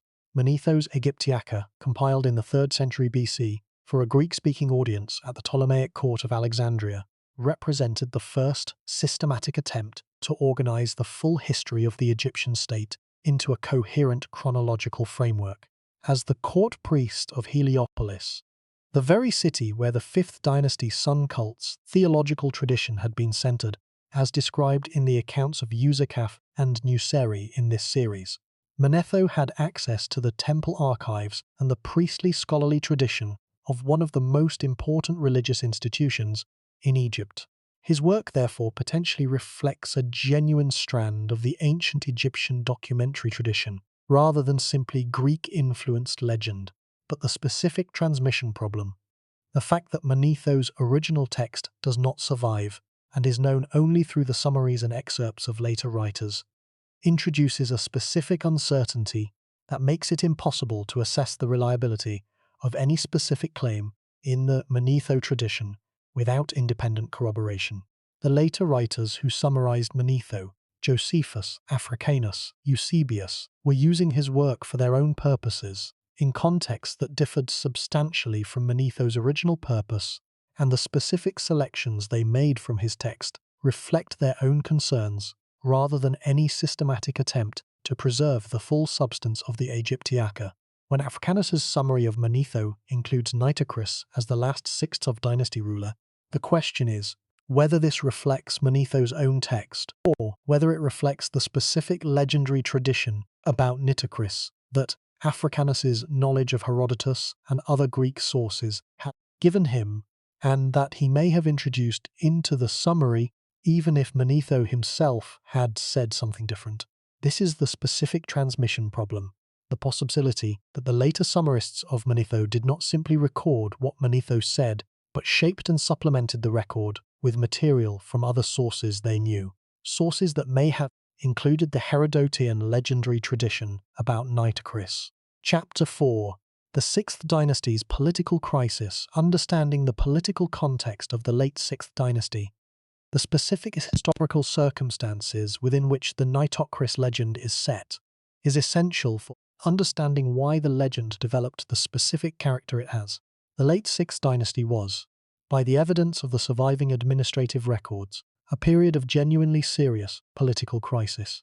The long reign of Pepi II, by modern scholarly estimates the longest reign in the history of the Egyptian state, had produced the specific conditions of institutional decay that the earlier sections of this account described: the accumulated power of the provincial nobles, the reduced authority of the central royal administration, the specific institutional fragility that the late Old Kingdom's structural problems had produced. The specific evidence for the political instability of the very end of the Sixth Dynasty is fragmentary and difficult to interpret. The kings who followed Pepys II, if they were real kings and not legendary constructions, appear to have had extremely short reigns. The ancient tradition about the 7th and 8th dynasties records large numbers of rulers with very brief tenure, numbers so large and tenures so brief that some scholars have questioned whether all of these were genuine historical rulers, or whether the tradition is a confused record of competing claimants whose actual historical existence cannot be individually verified. It is into this specific context of institutional instability and fragmentary documentation that the Nitocris tradition inserts its dramatic narrative. The murdered brother is the specific expression of the political violence that the ancient tradition associates with this period. The vengeful queen is the specific literary resolution of the narrative of betrayal and violence that the ancient tradition presents as characteristic of the period's political character. Whether these narrative elements correspond to specific historical events, whether there was a real murdered prince whose real sister took real revenge, is the specific question the evidence cannot definitively answer. But the emotional truth of the narrative, the sense that the late Sixth Dynasty was a period of betrayal, violence, and the breakdown of the institutional order that had sustained the Egyptian state for more than 3 centuries, does correspond to the specific historical character of the period, regardless of whether the specific story about Nitocris has a factual basis. Chapter 5. The Propaganda of the Avenger. The specific narrative of the avenging royal woman, the woman who takes dramatic, violent action to redress a wrong done to her family, appears in multiple ancient literary traditions, and the specific structural parallels between the Nitocris story and these other traditions are worth examining because they illuminate the specific literary conventions within which the story operates. The Greek tradition contains multiple stories of women who avenge murdered family members through clever and violent means. Clytemnestra avenges the death of Iphigenia by murdering Agamemnon. Medea takes revenge for her abandonment by Jason through the murder of her children and his new wife. Hecuba avenges the death of Polydorus by blinding Polymestor. Each of these stories shares with the Nitocris narrative the specific pattern of a woman whose normal social constraints are suspended by the extremity of the wrong done to her, and who acts with a violence and a determination that marks her as exceptional. The specific pattern, the wrong, the exceptional response, the final consequence, is a recurring literary form in ancient narrative traditions that involve powerful women. Its presence in the Nitocris story is evidence for the literary conventions within which the story was constructed and transmitted, whether or not those conventions were applied to a historical substrate. The Egyptian literary tradition has its own analogues. The story of Isis avenging the murder of Osiris by Seth, one of the most fundamental narratives of the Egyptian theological tradition, shares the specific pattern of a woman taking action to redress the wrong done to a male family member. The Isis-Osiris narrative is not the source of the Nitocris story, and the two traditions are distinct in their specific character. But the shared structural pattern, the loyal woman who acts to avenge the murdered male, suggests that the Nitocris story drew on deeply embedded cultural conventions about female agency in the context of family violence that were present in both the Egyptian and the Greek traditions. Chapter 6. What the name Nitocris means. The name Nitocris, in Egyptian, Nitikti or Netjaker, depending on the specific scholarly reconstruction, is itself a subject of scholarly interest because the Egyptian form of the name carries specific theological and dynastic associations that are relevant to the question of the tradition's origins. The Egyptian form of the name contains the element Neith, the same divine name that appears in Merneth's name, discussed in the preceding account in this series, and the element Ker or Kurt, that suggests a connection to specific royal titles or epithets. The specific meaning of the name in its Egyptian form has been reconstructed in various ways by different scholars, but the Neith element is consistent across the different reconstructions and points to the specific theological connection to the goddess Neith of Ses that the preceding account identified as a politically significant connection in the early Egyptian tradition. The theological connection to Neith is one of the specific reasons why some scholars have argued that there may be a genuine historical substrate to the Nitocris tradition, that the name's specific Egyptian theological content suggests it was a genuine Egyptian royal name rather than a legendary construction. A legendary figure's name, the argument goes, would not necessarily carry this specific theological weight. It would be more likely to be a generic or descriptive designation rather than a name with the specific internal logic of a genuine Egyptian royal name. This argument has some force, but it is not decisive. The ancient tradition about Nitocris was transmitted through multiple layers of cultural transmission, from Egyptian priestly tradition to Greek literary tradition to later ancient compilation, and the specific preservation of a genuine Egyptian name within this transmission chain does not exclude the possibility that the name refers to a real person or to a legendary figure constructed around a genuine name. Chapter 7. The Tomb Question. Among the most significant pieces of archaeological evidence that is absent from the Nitocris tradition is any reference to a specific tomb. A pharaoh who ruled Egypt at the end of the Sixth Dynasty, even in the chaotic conditions of the late Old Kingdom, would be expected to have built some kind of mortuary complex, and the complete absence of any such complex in the archaeological record is a significant fact about the tradition. The late Sixth Dynasty pharaohs whose existence is not seriously in question, Teti, Pepi I, Merenri, Pepi II, each built pyramid complexes at Saqqara, whose archaeological remains have been identified and studied. The specific pyramid complexes of this period, while less well preserved than those of earlier periods, are sufficiently substantial that they have been securely attributed to their specific builders.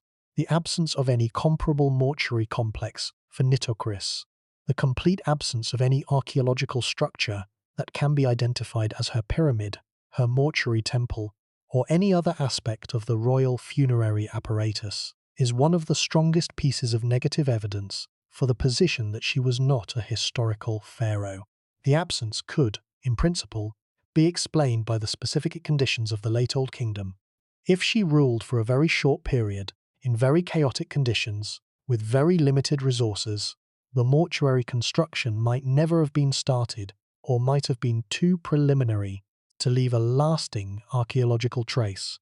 But this explanation requires a specific combination of circumstances: short reign, no resources, chaotic conditions, that applies to no other confirmed pharaoh of the period.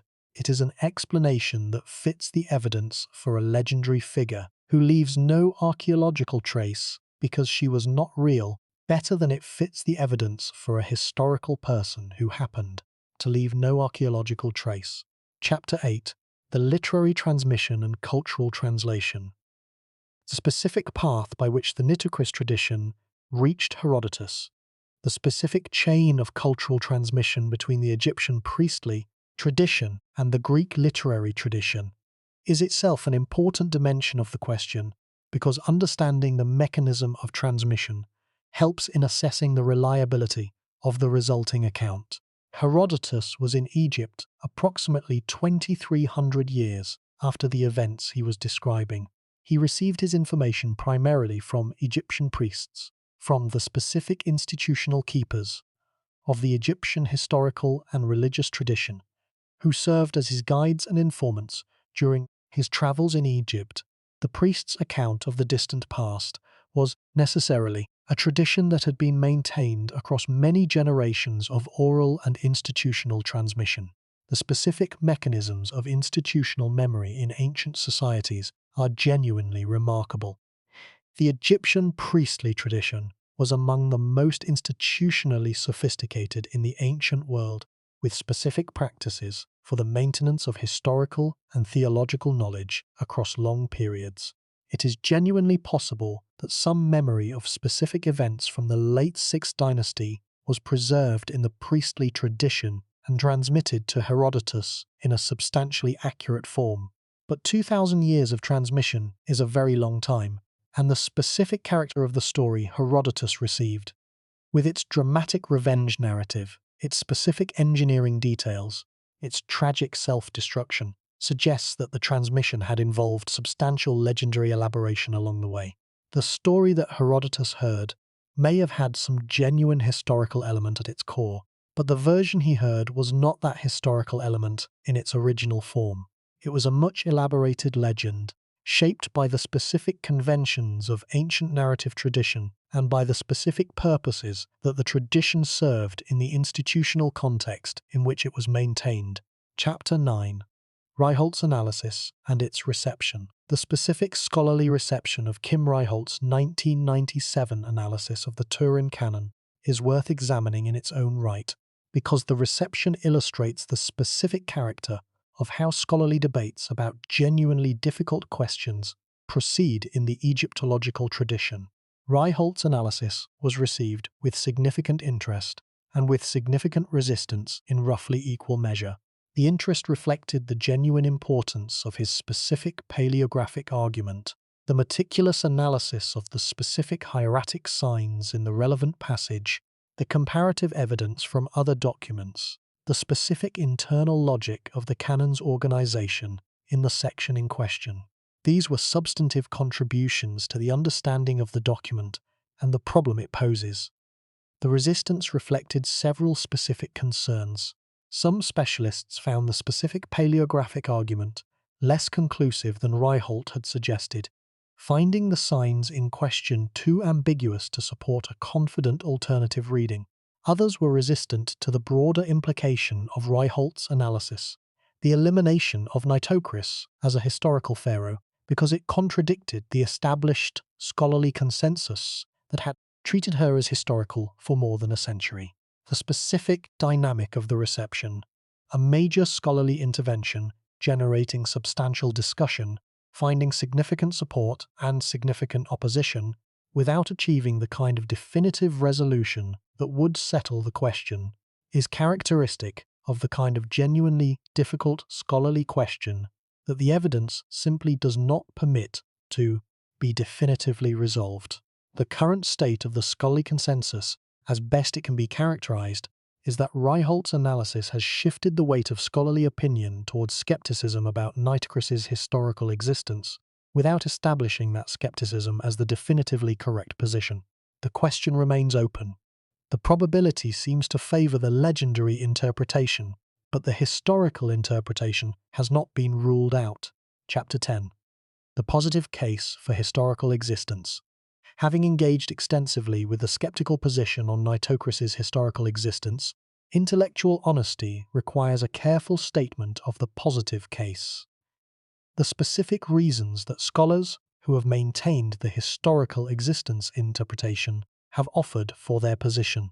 The positive case rests primarily on three specific arguments. First, the appearance of a name in the Turin canon that has been identified by multiple generations of scholars as Nitocris constitutes at least prima facie evidence for a historical existence. It is the standard assumption of ancient documentary tradition that king lists record real kings. Second, the convergence of multiple ancient sources, Herodotus, Manetho, and later writers, on the identification of a female pharaoh at the end of the Sixth Dynasty, constitutes a form of corroboration that independent legendary elaboration would not easily produce. Third, the specific Egyptian character of the name, with its genuine theological content and its specific connections to the Egyptian royal naming tradition, is at least consistent with the name belonging to a real person rather than a legendary construction. Each of these arguments has specific limitations that the skeptical analysis has identified. The Turin canon appearance is ambiguous and may not read Nitocris at all. The convergence of ancient sources may reflect the convergence of a single legendary tradition rather than independent historical evidence. The genuinely Egyptian character of the name may simply reflect the specific character of the legendary tradition rather than a historical substrate. But the limitations do not amount to refutation. They amount to the assessment that the positive arguments are not conclusive, that they are consistent with historical existence but do not establish it. The positive case is, at present, a case for possibility rather than probability. Chapter 11.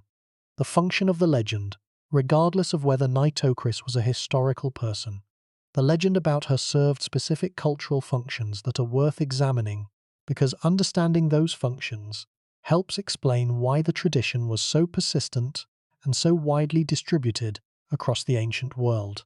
The legend served, in the Egyptian context, as a specific expression of the emotional truth of the late Old Kingdom's collapse. The murdered brother, the betrayed royal tradition, the final desperate revenge. These are the emotional components of a society that felt itself betrayed by the people who were supposed to uphold its order, that saw the institutional tradition it had built over 3 centuries dissolving from within. The legend of Nitocris gave dramatic expression to that emotional reality in a form that was memorable, transmissible, and emotionally satisfying in the specific way that revenge narratives are emotionally satisfying, by giving the wronged party a final moment of triumphant agency before the inevitable dissolution. In the Greek context, the legend served different purposes. Herodotus's account of Nitocris was part of a broader engagement with Egyptian history and culture that reflected Greek fascination with the antiquity and the exotic character of Egyptian civilization.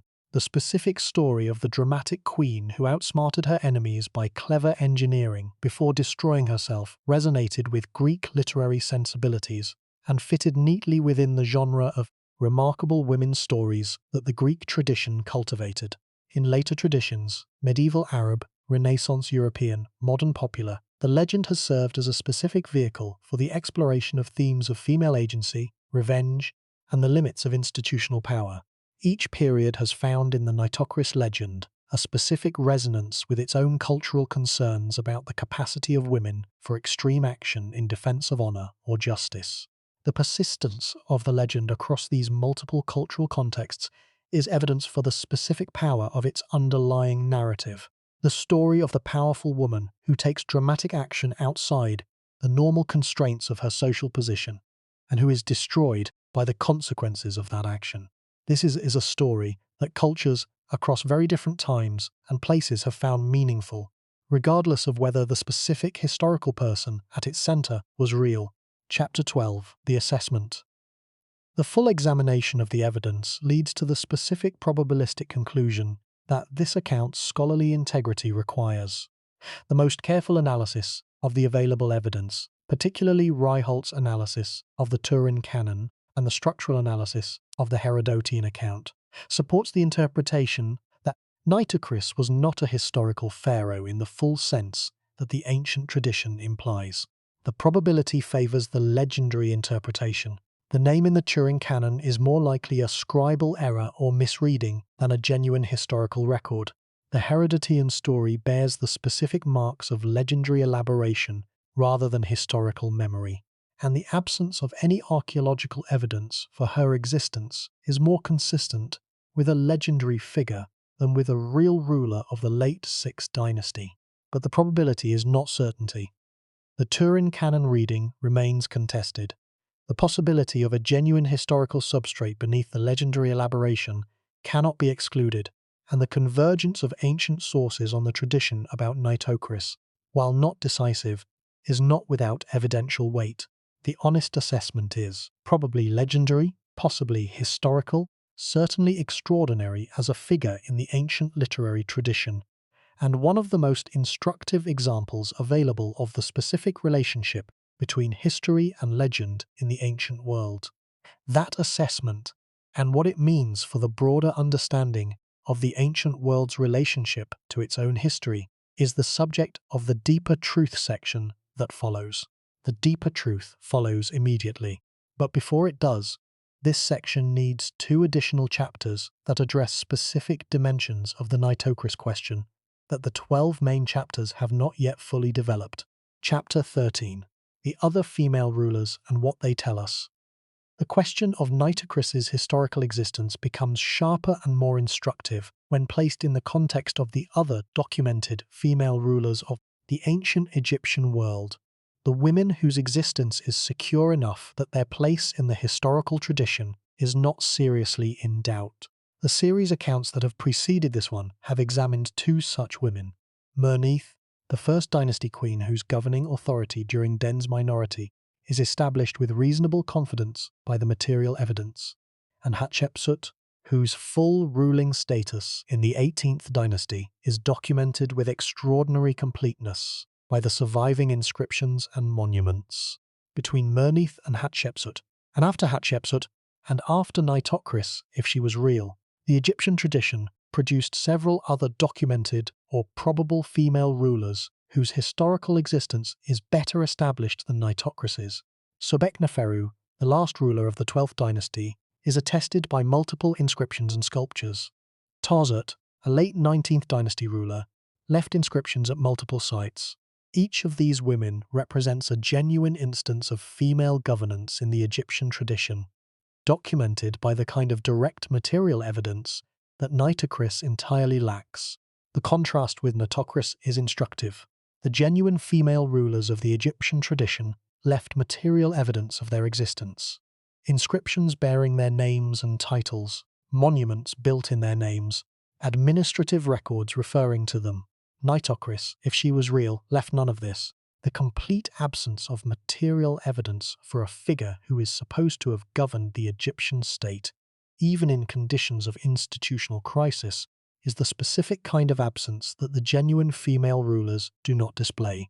This contrast between the documented female rulers and Nitocris strengthens the skeptical position. The genuine examples show that female governance in the Egyptian tradition was accompanied by the same kinds of material traces that male governance left. The absence of such traces for Nitocris is not simply the normal poverty of evidence for the late Old Kingdom. It is a poverty more extreme than that displayed by the period's other rulers, whose existence is not in question. Chapter 14. What the legend preserves. Among the most instructive aspects of the Nitocris tradition is the specific question of what genuine historical information, if any, the legend preserves. What element of historical truth, if any, was the original kernel around which the legendary elaboration accumulated? Several scholars have proposed specific candidates for the historical kernel of the Nitocris tradition. Some have suggested that the tradition preserves a genuine memory of a period of political violence at the end of the Sixth Dynasty, a real episode of royal murder, or at least assassination, that the tradition then dramatized and focused on a specific legendary avenging figure. Others have suggested that the tradition preserves a genuine memory of a period of female governance in the late Old Kingdom. Not the specific dramatic story of the underground banquet, but the underlying fact of a woman holding the royal authority during a period of dynastic crisis. Neither of these specific proposals can be verified or excluded by the available evidence. Both are consistent with the evidence. Both fit the specific pattern by which legendary traditions can preserve genuine historical memory in dramatized and elaborated form. What this account suggests is that the most productive approach to the Nitocris tradition is neither to simply dismiss it as pure invention, nor to uncritically accept it as historical fact, but to engage with it as what it most plausibly is, a legendary tradition that may preserve genuine historical memory in a form that cannot be recovered with any precision, and that in any case tells us something important about the specific emotional and cultural texture of the period it is set in, and the multiple cultural contexts through which it has been transmitted. The legend is extraordinary, the question of what lies beneath it is fascinating, and the honest acknowledgement that the question cannot be definitively answered is the most intellectually honest response to the specific character of the available evidence. Chapter 15. The enduring power of the story. The story of the queen who drowned her enemies has been told for more than 2,500 years, across multiple languages, multiple cultures, and multiple literary traditions. This extraordinary persistence requires some specific explanation, some account of why this specific story, whatever its historical basis, has been so consistently engaging across so many different cultural contexts. The specific answer lies in the story's specific combination of elements. The revenge narrative is one of the most emotionally powerful and most universally resonant narrative structures available to storytelling. The clever mechanism of the revenge, the underground hall, the open channels, the banquet that becomes a trap, satisfies the specific narrative desire for an intelligent response to an intelligent wrong. The self-destruction that concludes the story provides a specific tragic resolution that is emotionally satisfying, precisely because it is not simply a happy ending. It acknowledges the cost of even justified violence, while affirming the completeness of the Avenger's commitment to her act. And the specific character of the protagonist, a woman exercising power outside the normal constraints of her social position, acting with the full force of her intelligence and will in the service of a specific and compelling moral obligation, gives the story its specific resonance in cultural contexts where the normal, relationship between women and power is unequal. The story of Nitocris is, among other things, a story about what power might look like if the normal constraints on female agency were suspended by the extremity of the circumstances, and this specific dimension of the story has been engaging to audiences in every period and culture that has encountered it. The enduring power of the story is, ultimately, the most important fact about it, more important than the unresolvable question of whether the specific historical person at its center was real. Whether or not Nitocris existed, the story about her has existed for 25 centuries and has engaged the imaginations of people across that entire span. It is one of the great ancient stories about a woman of exceptional agency, and it deserves recognition as such, regardless of its ultimate historical status. The deeper truth section that follows now examines what this specific combination of evidence and legend tells us about the ancient world and about the nature of historical knowledge at the boundaries of the recoverable past. The following section provides the deeper truth. The chapters of this section have assembled the full examination of the evidence.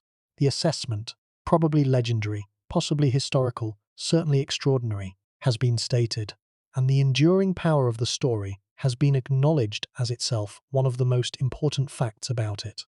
Now the deeper truth, now the implications, now the closing, and with the closing, the final recognition of the legendary queen who drowned her enemies, a recognition that the evidence demands, that the story deserves, and that this account delivers in the form the full examination of the evidence supports. The deeper truth follows immediately. The deeper truth is the most important single contribution this account makes to the understanding of the Nitocris tradition.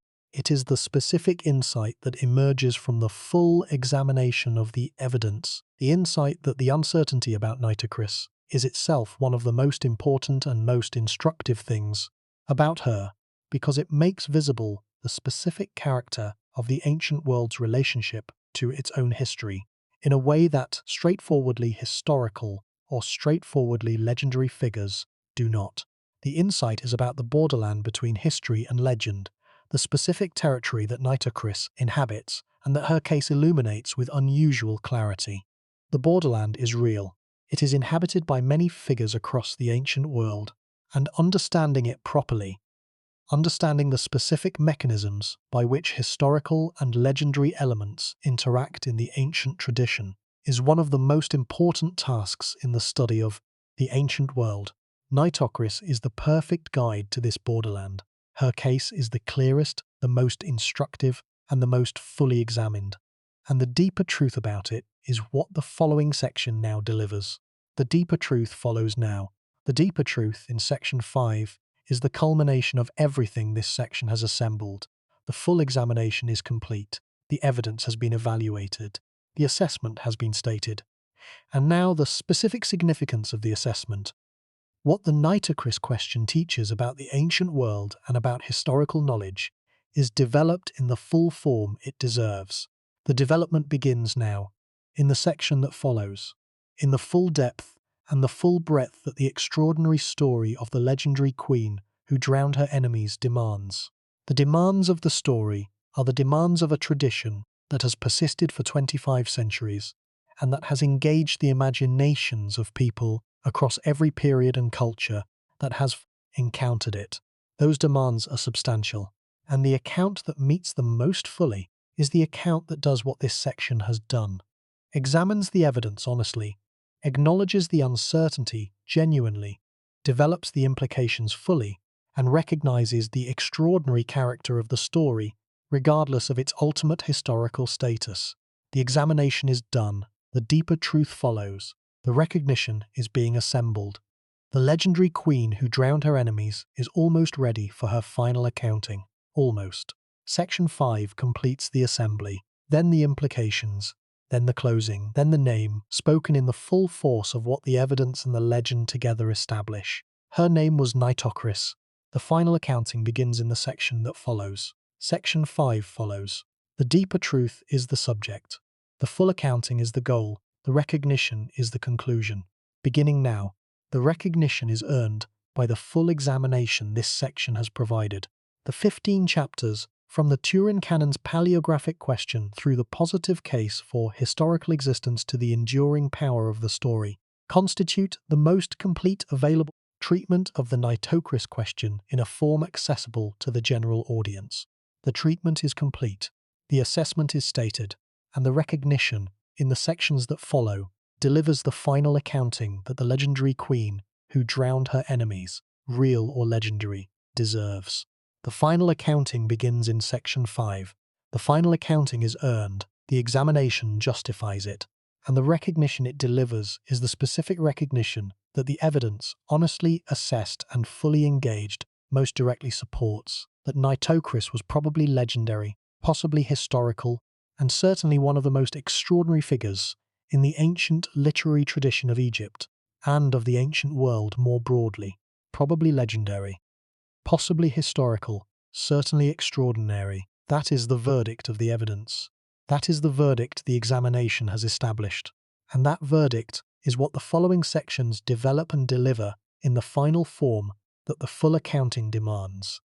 The full accounting is now being delivered. Section 5 follows. The verdict is clear enough to be stated, honest enough to acknowledge its own uncertainty, and complete enough to serve as the foundation for the deeper truth, the implications, and the closing that constitute the remaining sections of this account. The examination has been thorough. The evidence has been engaged with full scholarly care.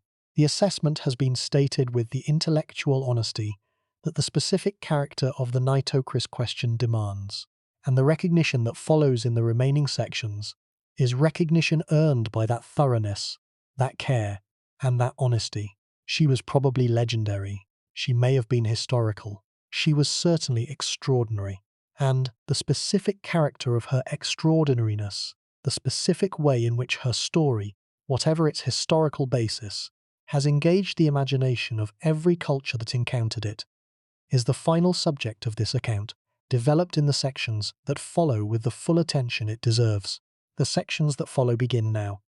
Section 5 is the deeper truth. It examines what the uncertainty about Nitocris teaches about the ancient world and about the nature of historical knowledge.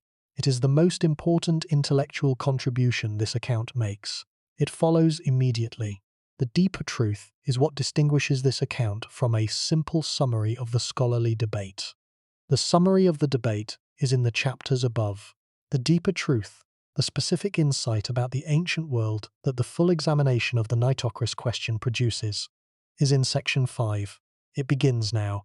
The deeper truth about Nitocris, about the late Old Kingdom, about the ancient world's relationship to its own history, and about the specific mechanisms by which historical and legendary elements interact in the ancient tradition.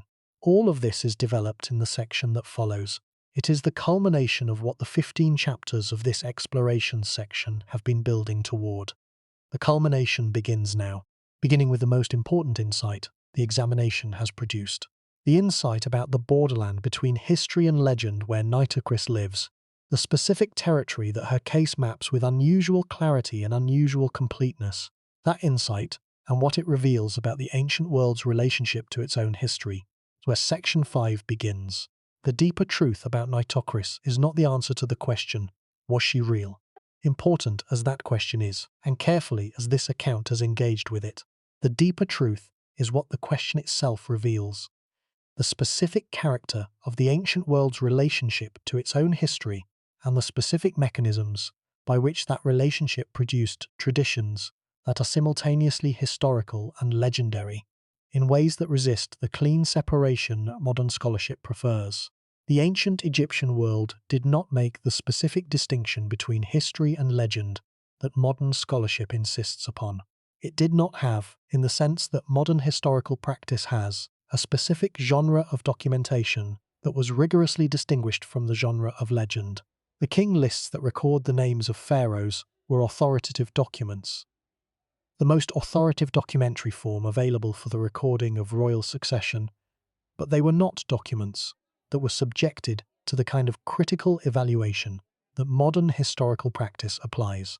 A name that appeared on a king list was, by the logic of the list's authority, a historical pharaoh. The possibility that a name might have entered the list through scribal error legendary elaboration, or misreading was not a category that the list's compilers explicitly considered or provided for. This is not a criticism of the ancient Egyptian scribal tradition.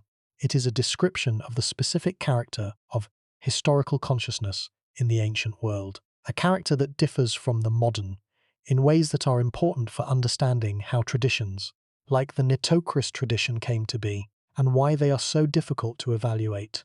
Let that sink in.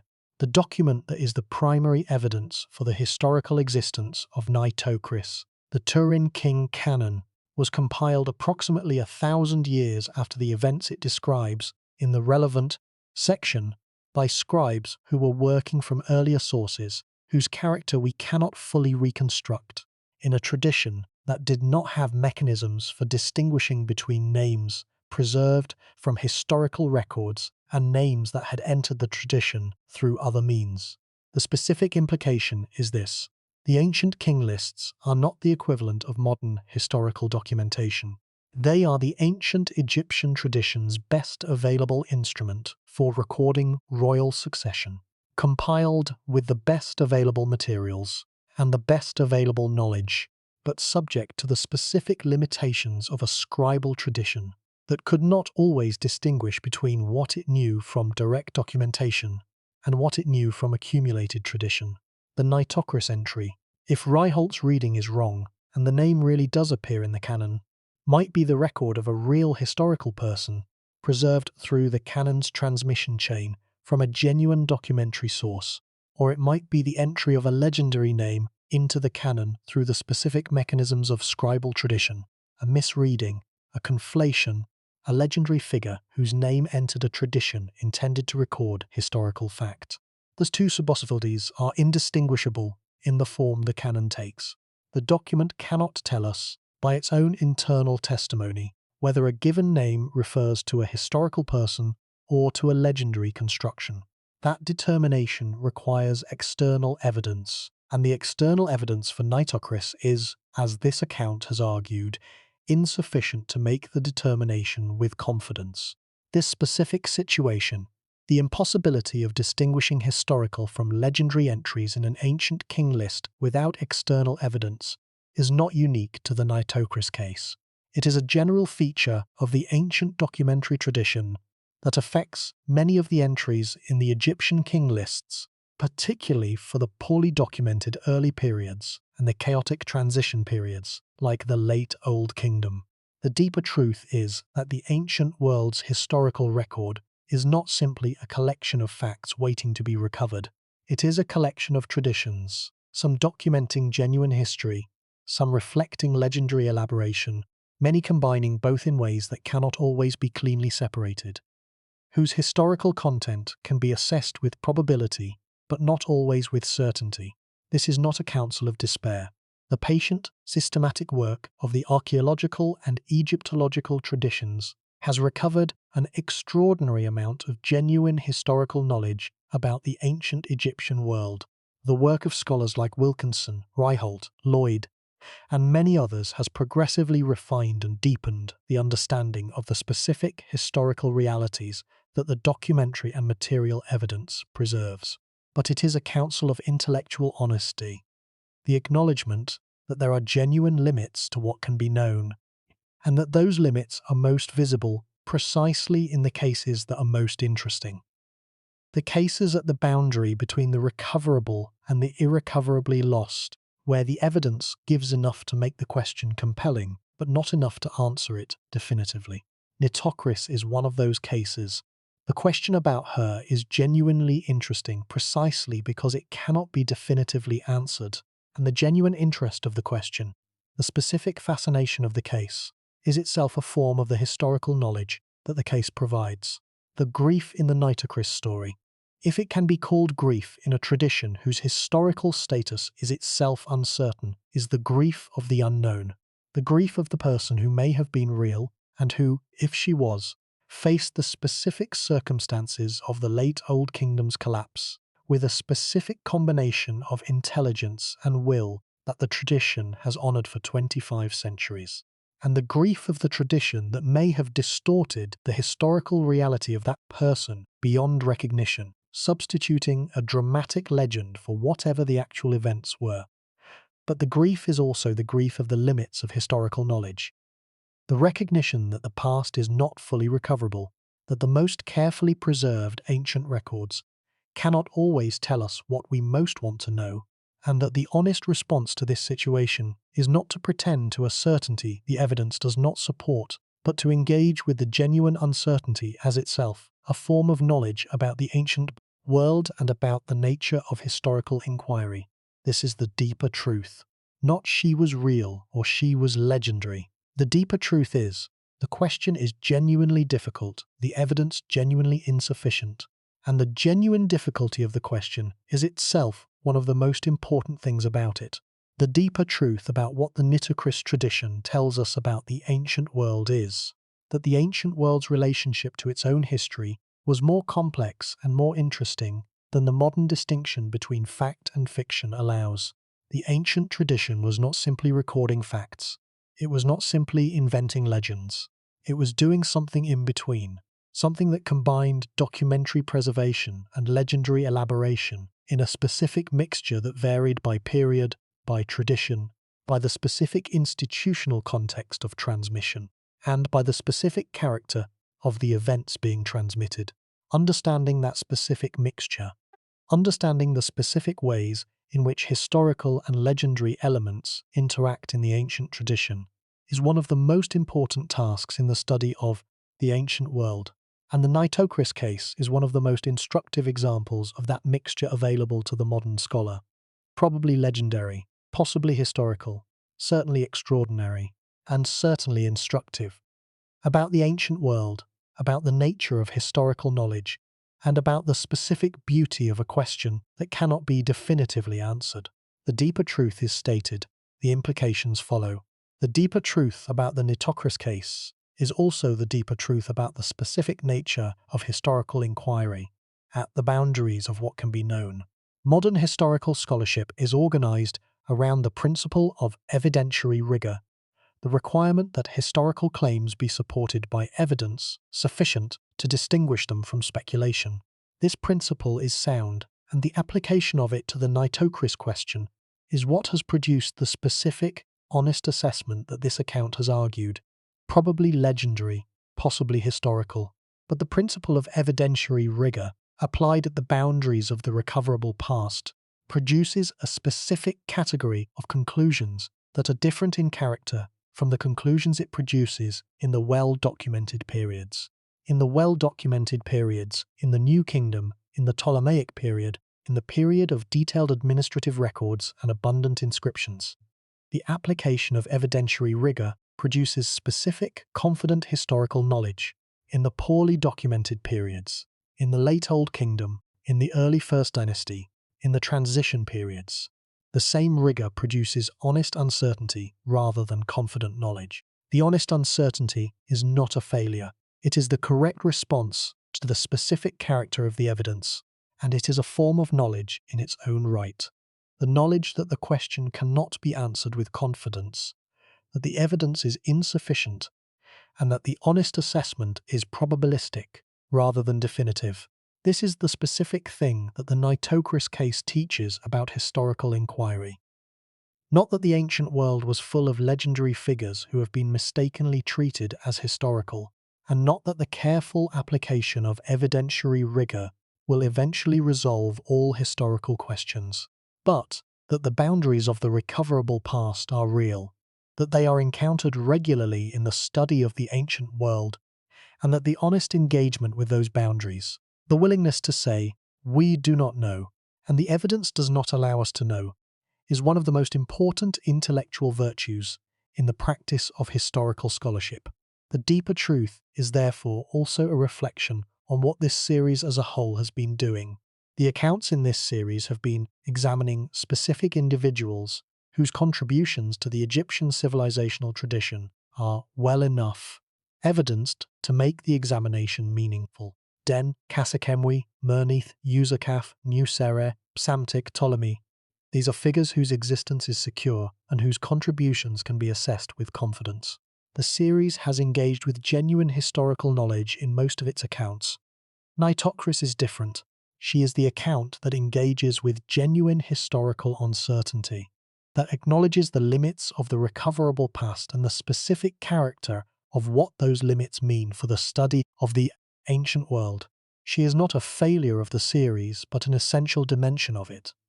The acknowledgement that not all questions about the ancient world can be answered, and that the honest engagement with genuine uncertainty is itself a form of knowledge and a form of respect for the ancient world's complexity. The specific way in which the ancient tradition constructed the Nitocris legend, whether from a misread scribal entry, from a genuine historical memory of a real woman, or from some combination of both, is itself a reflection of the ancient world's specific relationship to its own history. A tradition that could enter a name into a king list, elaborate it into a dramatic narrative, transmit that narrative across 2,000 years and multiple cultural contexts, and eventually present it to Herodotus and Manetho as historical fact, was a tradition that did not rigorously distinguish between the historical and the legendary in the way that modern scholarship does. This is not a deficiency of the ancient tradition, it is a specific character of it. A character that reflects the specific ways in which the ancient world organized and transmitted its knowledge of the past. And understanding that specific character is essential for working responsibly with the ancient evidence that the tradition has preserved. The Nitocris case makes this character visible in an unusually clear way. Her legend is at once too vivid to be simply dismissed and too dramatically elaborated to be simply accepted. It sits at the exact boundary between the historical and the legendary in a way that forces the question of how the two traditions relate. And the honest engagement with that question is what this account has been providing. The deeper truth, stated in its most complete form, is this. The ancient world had a relationship to its own past that was more complex and more ambiguous than the modern desire for clear historical facts allows. The Nitocris tradition is one of the most instructive expressions of that complexity, a tradition that has been valued, transmitted, and engaged with for 25 centuries because it carries genuine truths about female agency, political violence, and the emotional texture of civilizational collapse, truths that persist in the story, regardless of whether the specific historical person at its center was real. The story carries truth. The truth is real. The person who is the ostensible subject of the story may not have been. This is not a contradiction. It is the specific, instructive complexity that the Nitocris case reveals about the ancient world and about the nature of the knowledge the ancient world has transmitted to us. And recognizing that complexity, engaging with it honestly, refusing to simplify it in either direction, is the specific intellectual virtue that the study of the ancient world requires. The deeper truth is now fully stated. The implications follow. The implications follow now. They are the subject of the next section. They develop the specific consequences of the deeper truth for the understanding of the ancient world, for the understanding of this series as a whole, and for the specific question of how we should engage with a figure like Nitocris, probably legendary, possibly historical, certainly extraordinary, and certainly one of the most instructive puzzles in the entire study of ancient Egypt. The implications are important. They are the next step toward the closing, and the closing delivers the final recognition that 25 centuries of engagement with the story of the legendary queen who drowned her enemies has been building toward. Beginning now, in the implications section that follows. The deeper truth has three final elements that need to be stated before the implications section takes over. The first is the specific grief of the irresolvable question. There is a particular kind of intellectual grief that comes from encountering a question that cannot be answered, a question that is compelling enough to demand sustained engagement but fragmentary, enough in its evidence to deny the satisfaction of resolution. The Nitocris question is this kind of question. The 120 years of sustained scholarly engagement with it is evidence for the compelling character of the question. The absence of a definitive resolution is evidence for the specific grief of the irresolvable. The second is the specific value of the uncertainty. The uncertainty about Nitocris is not simply a failure of the evidence to provide what we want to know. It is a form of knowledge about the specific character of the ancient tradition, about the specific mechanisms by which legendary and historical elements interact in the ancient record, about the specific limitations of the ancient documentary tradition, about the specific challenges of working at the boundaries of the recoverable past. This knowledge, the uncertainty itself provides, is valuable even in the absence of a definitive resolution. The third is the recognition that the story itself has value independent of its historical status. The tradition about Nitocris, the specific story of the avenging queen, the underground banquet, the open channels, the final self-destruction, has been valued, transmitted, and engaged with for 25 centuries because it carries genuine truths about human agency, political violence, and the emotional texture of civilizational crisis. These truths are real. They have been recognized across multiple cultural contexts, and they deserve recognition in the form this account delivers, the recognition of an extraordinary story, real or legendary, that has earned its place in the human tradition of storytelling about the past. Three final elements: grief, value, recognition. The deeper truth is complete. The implications follow. The implications follow immediately. They are the final step before the closing, and they are important enough, consequential enough, for the understanding of the ancient world and of this series to deserve the full attention the following section provides. The specific implications that the Nitocris case generates for the broader understanding of the Egyptian civilizational tradition, for the methodology of ancient historical inquiry, and for the specific place of this account in the series to which it belongs. All of these are developed in the section that follows, with the full intellectual rigor and the full honesty that the Nitocris question demands. The implication section begins now. One more dimension of the deeper truth requires acknowledgement before the implications section fully takes over. The specific character of Nitocris as a figure of female agency, the way in which her story, real or legendary, places a woman at the center of an extraordinary narrative of political intelligence and violent action, connects her to the broader theme of female authority in the Egyptian tradition that this series has been exploring. The account of Mernith that preceded this one established that genuine female governing authority was present in the Egyptian tradition from its very beginning, that the early First Dynasties, institutional fluidity, permitted and recognized female governance in specific circumstances. The account of Nitocris that this account provides adds a different dimension. The legendary female ruler, whose story may represent not a genuine historical instance of female governance, but rather the ancient tradition's specific way of imagining female governance in the context of extreme political crisis. Whether Nitocris was real or legendary, the tradition about her tells us something about how the ancient Egyptian world imagined the possibility of female agency in the most extreme circumstances. The circumstances of a murdered ruler, a betrayed tradition, an institutional order dissolving from within. The story says, in circumstances like these, a woman with intelligence, will, and access to resources could act decisively, effectively, and with consequences that the men who thought they controlled the situation did not anticipate.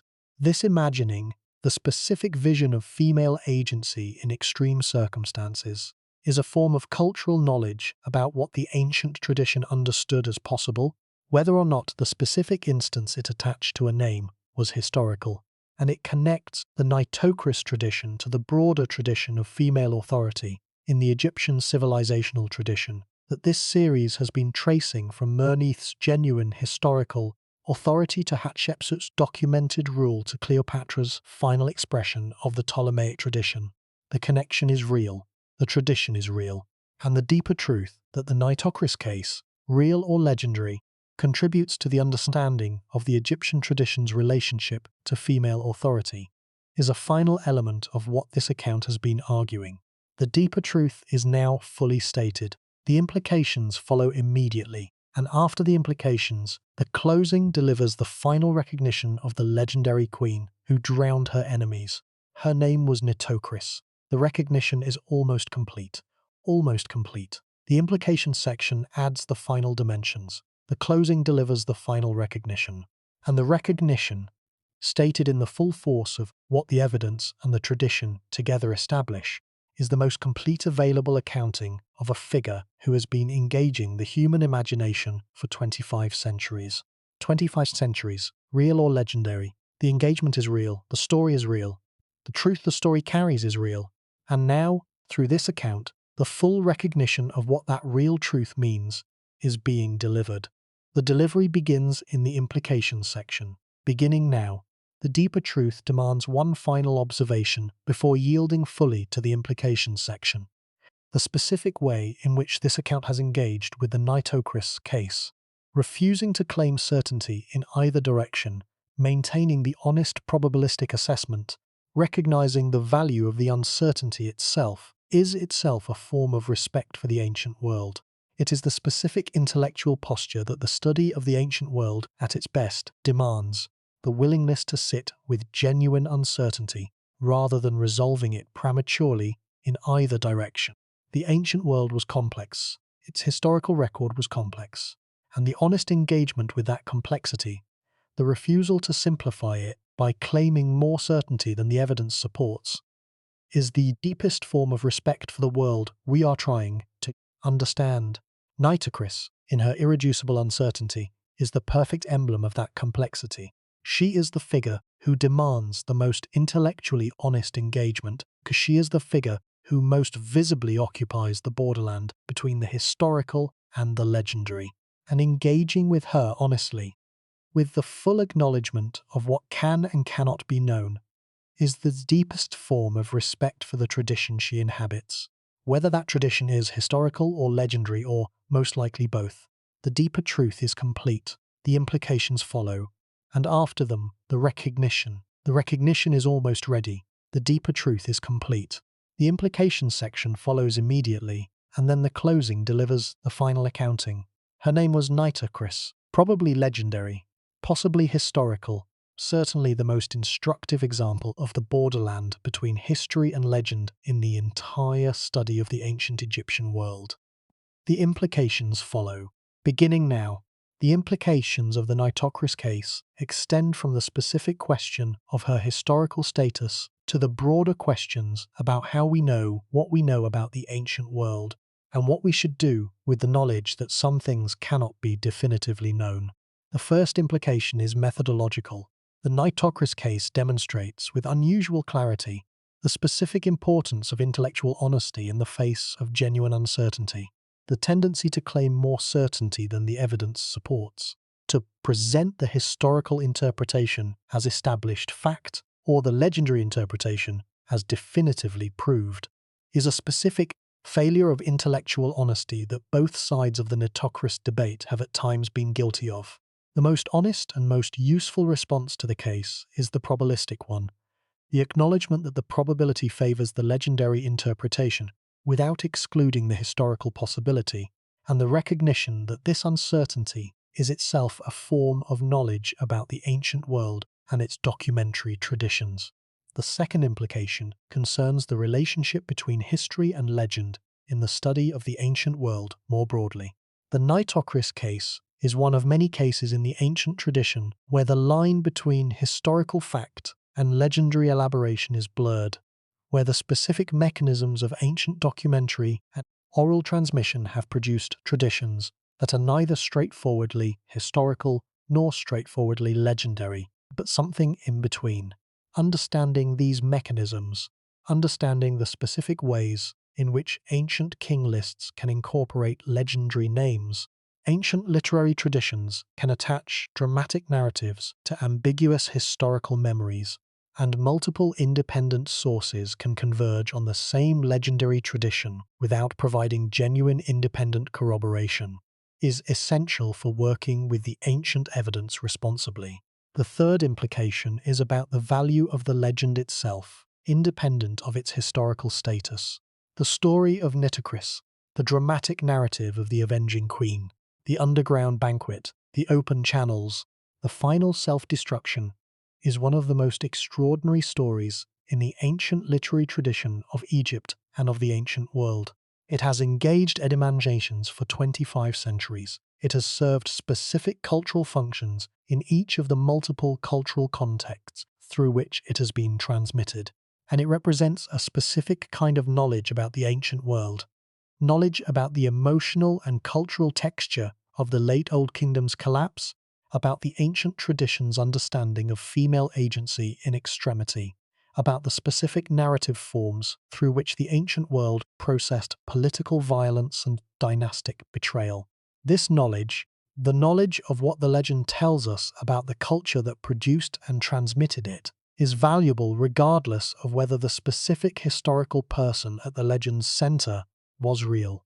A legend that has been transmitted for 25 centuries, and that has engaged the imagination of people in multiple different cultural contexts across that entire span, is a significant cultural object worthy of serious study and serious recognition. The fourth implication is the series-level implication. The accounts that constitute this series have been examining the specific individuals who contributed most significantly to the Egyptian civilizational tradition across its 5,000-year arc. Nitocris occupies a unique position in this series. She is the only figure who may not have existed at all, who may be a legendary rather than a historical contribution to the tradition. But her position in the series is not therefore less significant than the position of the historical figures. The tradition she represents, the specific tradition of the dramatic female ruler, the queen who acts outside the normal constraints of her social position to avenge a wrong done to her family, is one of the most culturally significant traditions in the entire ancient Egyptian literary heritage. And the fact that the tradition may have been built on a legendary rather than a historical foundation does not diminish its cultural significance. Legends can be as significant as history in the development of civilizational traditions, sometimes more significant because they address emotional and symbolic truths that the historical record tends to bypass. The closing follows. It gives Nitocris, real or legendary, her final recognition, stated with the specific honesty that the full examination of the evidence demands. The arc of this series has been tracing the story of the Egyptian civilizational tradition across 5,000 years. The accounts have examined founding figures, hinge figures, builders, patrons, institutional managers, female rulers, and now, for the first time in the series, a figure whose historical existence is genuinely in doubt.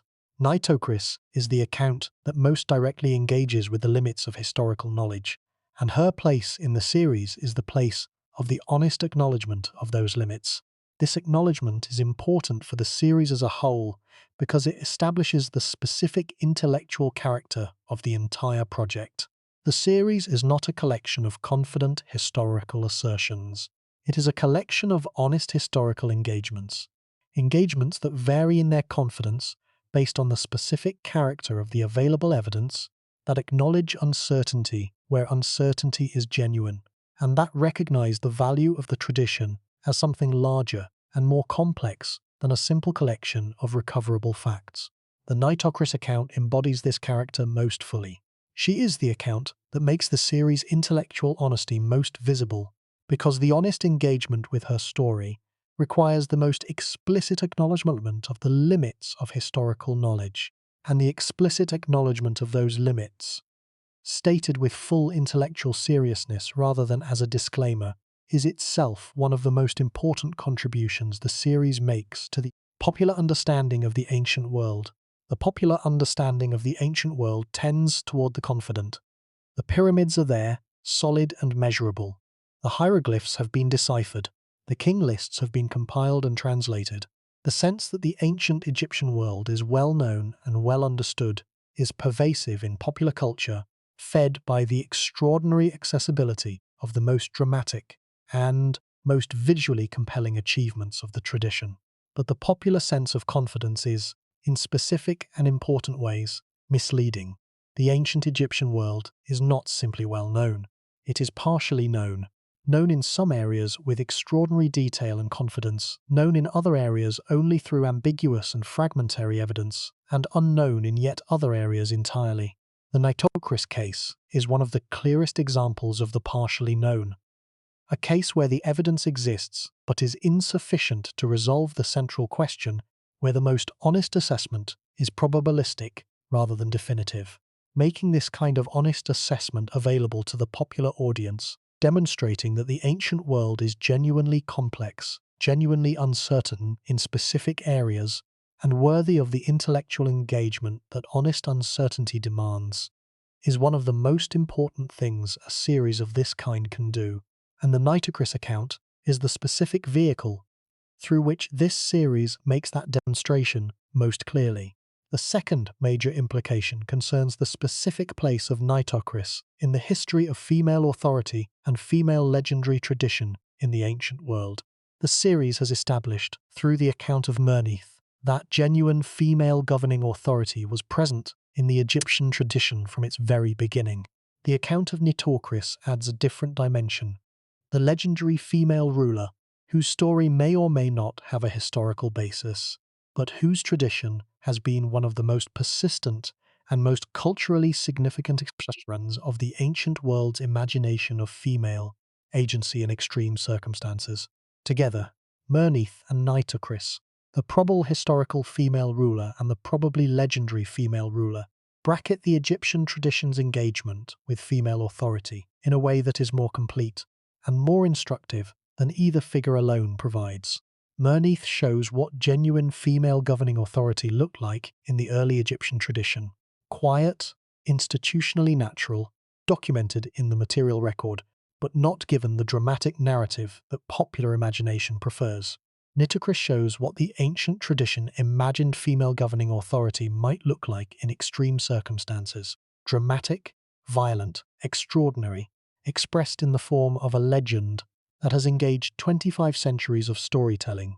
Both are part of the full picture of the Egyptian tradition's relationship to female authority. And the full picture, more complex, more varied, and more instructive than either figure alone, is what this series, taken as a whole, has been working to provide. The third implication is the personal, reflective one. The study of figures like Nitocris, figures who may not have been real, whose stories may be constructions of the ancient legendary tradition rather than records of genuine history, is a form of engagement with the imagination as a historical force.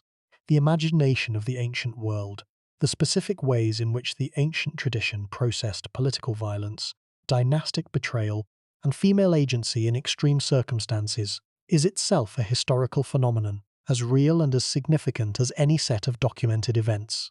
The legend of Nitocris is, in this sense, a historical fact, not the historical fact of a woman who drowned her enemies, but the historical fact of a tradition that imagined, preserved, and transmitted a story about a woman who drowned her enemies across 25 centuries and multiple cultural contexts.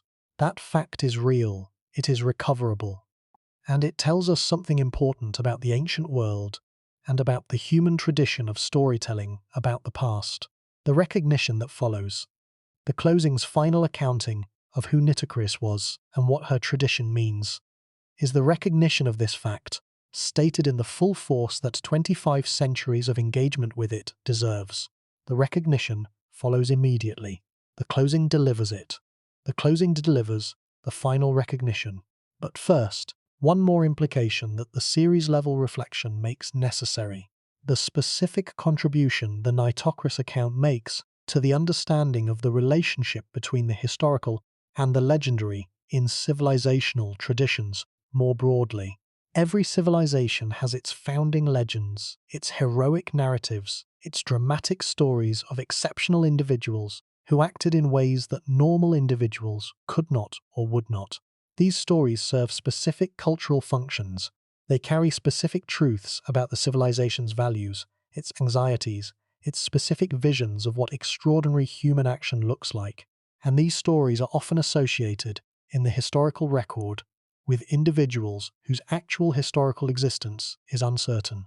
The study of the ancient world has been progressively separating the historical from the legendary in these traditions, identifying where the literary embellishment has grown up around a historical core, where the legend has been attached to a name that represents a genuine historical person, and where the legend may have no historical basis at all. This progressive separation is one of the most important achievements of the modern scholarly tradition in the study of the ancient world. but the separation is also, at the boundaries of the recoverable past, necessarily incomplete.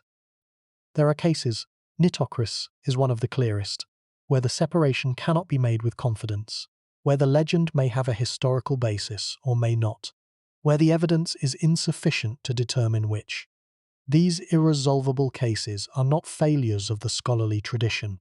They are encounters with the genuine limits of the recoverable past, and the honest engagement with them, the willingness to state the uncertainty clearly and to recognize its significance, is one of the most important intellectual virtues available to the study of the ancient world. This account has provided that engagement for Nitocris. The closing now provides the recognition, and the recognition, delivered with full intellectual honesty, is the most complete available accounting of the legendary queen who drowned her enemies and of what her story means for the understanding of the ancient world. The closing follows. The recognition is delivered. The accounting is complete. The accounting is now complete. The recognition follows in the closing, beginning immediately. The recognition is the closing. The closing is the final recognition. And the final recognition, stated with full intellectual honesty and full respect for the 25 centuries of engagement with the story of the legendary queen, is what the closing now delivers. The underground hall is gone, if it ever existed, and the most careful modern scholarship suggests it did not. It has been swallowed by the Nile mud and the accumulated deposit of 4,000 years of flooding and sedimentation that have covered the late Old Kingdom's most poorly documented archaeological strata. The banquet guests are gone. The channels that were supposedly opened are gone. The queen who supposedly opened them is gone. Into the room full of hot ashes that Herodotus describes, into the specific self-destruction of a woman who had done what she set out to do and refused to accept the consequences, if any of this happened. The honest answer, after more than a century of good careful scholarship and more than 2 millennia of storytelling, is that we do not know. Probably it did not happen. Probably the specific dramatic story is a legend, a tradition that grew from a name in an ancient king list, or from a scribal error in an ancient king list, or from a genuine memory of the late Old Kingdom's political violence that was shaped by the specific portions of ancient legendary narrative into the story that Herodotus recorded and that the world has been telling ever since. But possibly it did happen. Possibly there was a real woman named Nitocris who really governed Egypt at the end of the Sixth Dynasty, who really lost her brother to the violence of the provincial officials, whose accumulated power was destroying the institution she represented, who really conceived and executed a plan of revenge of extraordinary boldness and extraordinary effectiveness, and who really chose self-destruction over capture, hot ashes over surrender, death on her own terms over punishment on someone else's. Possibly. The evidence does not permit certainty. The evidence permits the honest assessment that the probability favors the legendary interpretation, and the intellectual honesty to acknowledge that the possibility of the historical interpretation has not been eliminated. The answer to the title question, who was Nitocris, the legendary queen who drowned her enemies, is now as complete as the available evidence allows. She was a figure in the ancient Egyptian tradition, appearing in the ancient sources as the last ruler of the Sixth Dynasty of Egypt, at the very end of the Old Kingdom period, in approximately 2100 BC, according to current scholarly estimates. She appears in the Herodotian literary tradition as a woman who avenged the murder of her brother by inviting his killers to a banquet in an underground hall that she then flooded through channels connected to the Nile. She appears in the Manetho tradition through the medium of later summarizers as the last female pharaoh of the Sixth Dynasty. She appears in the Turin King canon, if the traditional reading of the relevant passage is correct, as a pharaoh whose name is recorded alongside the names of her dynastic predecessors. She may have been real. The most careful modern scholarly analysis, particularly Kim Reiholt's 1997 reanalysis of the Turin canon, suggests that the documentary evidence for her historical existence is weaker than the traditional interpretation assumed, possibly amounting to a scribal error or misreading rather than a genuine historical record. the complete absence of archaeological evidence for her existence. No pyramid, no inscriptions, no material traces of any kind strengthens this skeptical assessment. But the tradition about her is real. 25 centuries of cultural engagement with the story of the avenging queen. In ancient Greek and Roman literature, in medieval Arab scholarship, in Renaissance and modern European culture, in popular fiction and film and historical writing, constitutes one of the most persistent and most widely distributed ancient stories in the world.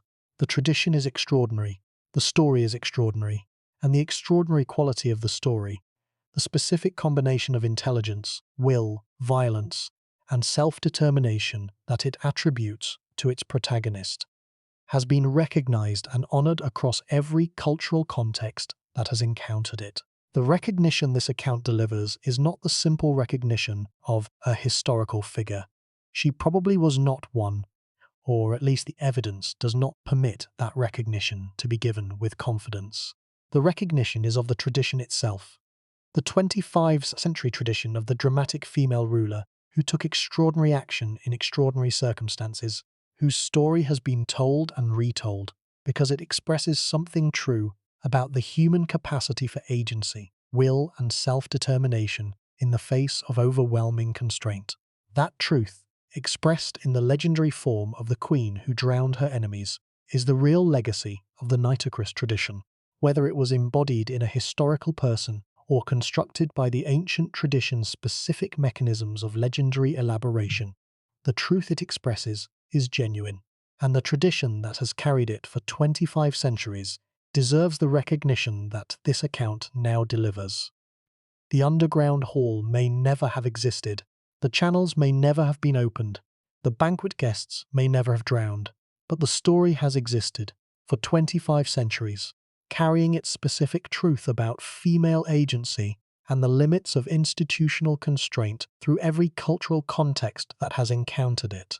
That is the real legacy of Nitocris, the truth carried by the story, real or legendary. Her name was Nitocris, probably legendary, possibly historical, certainly extraordinary, and now you know what that means. 4,000 years.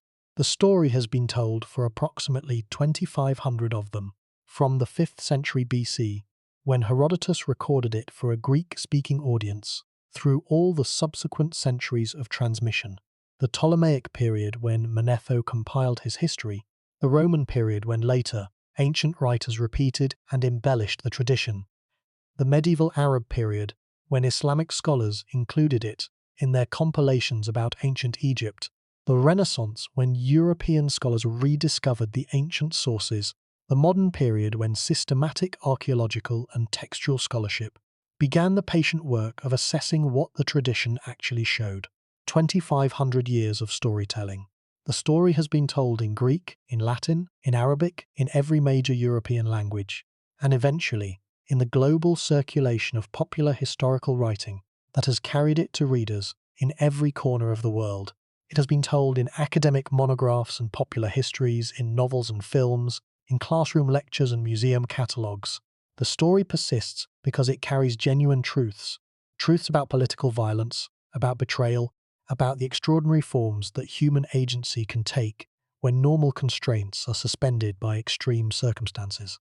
These truths are real, regardless of whether the specific historical person at the story's center was real. The truths are in the story itself, and the story has been found valuable across 2,500 years and multiple cultural contexts, precisely because those truths are there, and they speak to something permanent in the human experience of political life and its most extreme possibilities. The answer to the title question, who was Nitocris, the legendary queen who drowned her enemies, requires the specific intellectual honesty that the full examination of the evidence has prepared. She was a figure in the ancient Egyptian tradition, appearing in the ancient sources as the last ruler of the Sixth Dynasty of Egypt at the end of the Old Kingdom period. Her historical existence is genuinely uncertain. The most careful modern scholarly analysis suggests that the primary documentary evidence for her existence, the Turin King Canon, may not record her name at all. and the complete absence of archaeological evidence for her existence further complicates the case for treating her as a historical pharaoh. The dramatic story attributed to her, the underground banquet hall, the opened channels, the drowned enemies, the self-destruction in hot ashes, bears the specific marks of ancient legendary narrative rather than historical documentation. It is a story shaped by the specific conventions of ancient storytelling, attributed to a figure whose historical status is itself uncertain and transmitted through multiple layers of cultural translation in ways that make the recovery of any genuine historical basis extremely difficult. But the tradition about her is extraordinary. It is one of the most dramatic stories in the entire ancient literary heritage of Egypt. It has been told and retold for 2,500 years because it had genuine truths about female agency, about political violence, about the emotional texture of institutional collapse, about the specific forms that human will and human intelligence can take in extreme circumstances. Whether those truths were first expressed by the actual actions of a historical person named Nitocris or by the constructive imagination of the ancient legendary tradition cannot be determined from the available evidence. The probability favors the latter. The possibility of the former has not been eliminated. Probably legendary, possibly historical, certainly extraordinary. And, this account argues, certainly worth the full recognition that 2,500 years of engagement with the story has been building toward. The recognition is this: Nitocris, real or legendary, is one of the most important figures in the ancient Egyptian literary tradition. Her story carries truths that the historical record of the late Old Kingdom could not record. Truths about what the collapse of a great civilization feels like from the inside, about the specific emotional reality of watching a great institution betray itself, about the extremity of the response that such betrayal might generate. Whether those truths were lived by a historical person or constructed by a tradition, they are preserved in the story. They have been preserved for 2,500 years, and they deserve the recognition that honest, careful, intellectually rigorous engagement with the evidence and with the tradition can provide. This account has provided that engagement. The recognition is delivered. Her name was Nitocris, the legendary queen who drowned her enemies, probably legendary, possibly historical, certainly one of the most extraordinary figures in the ancient world's literature, and one of the most instructive puzzles in the entire study of the civilization that produced her tradition. Now you know not just the story. Now you know what the story means. And now you know why the question of whether she was real is, in its own specific way, as extraordinary as the story itself. Her name was Nitocris, and now you know it.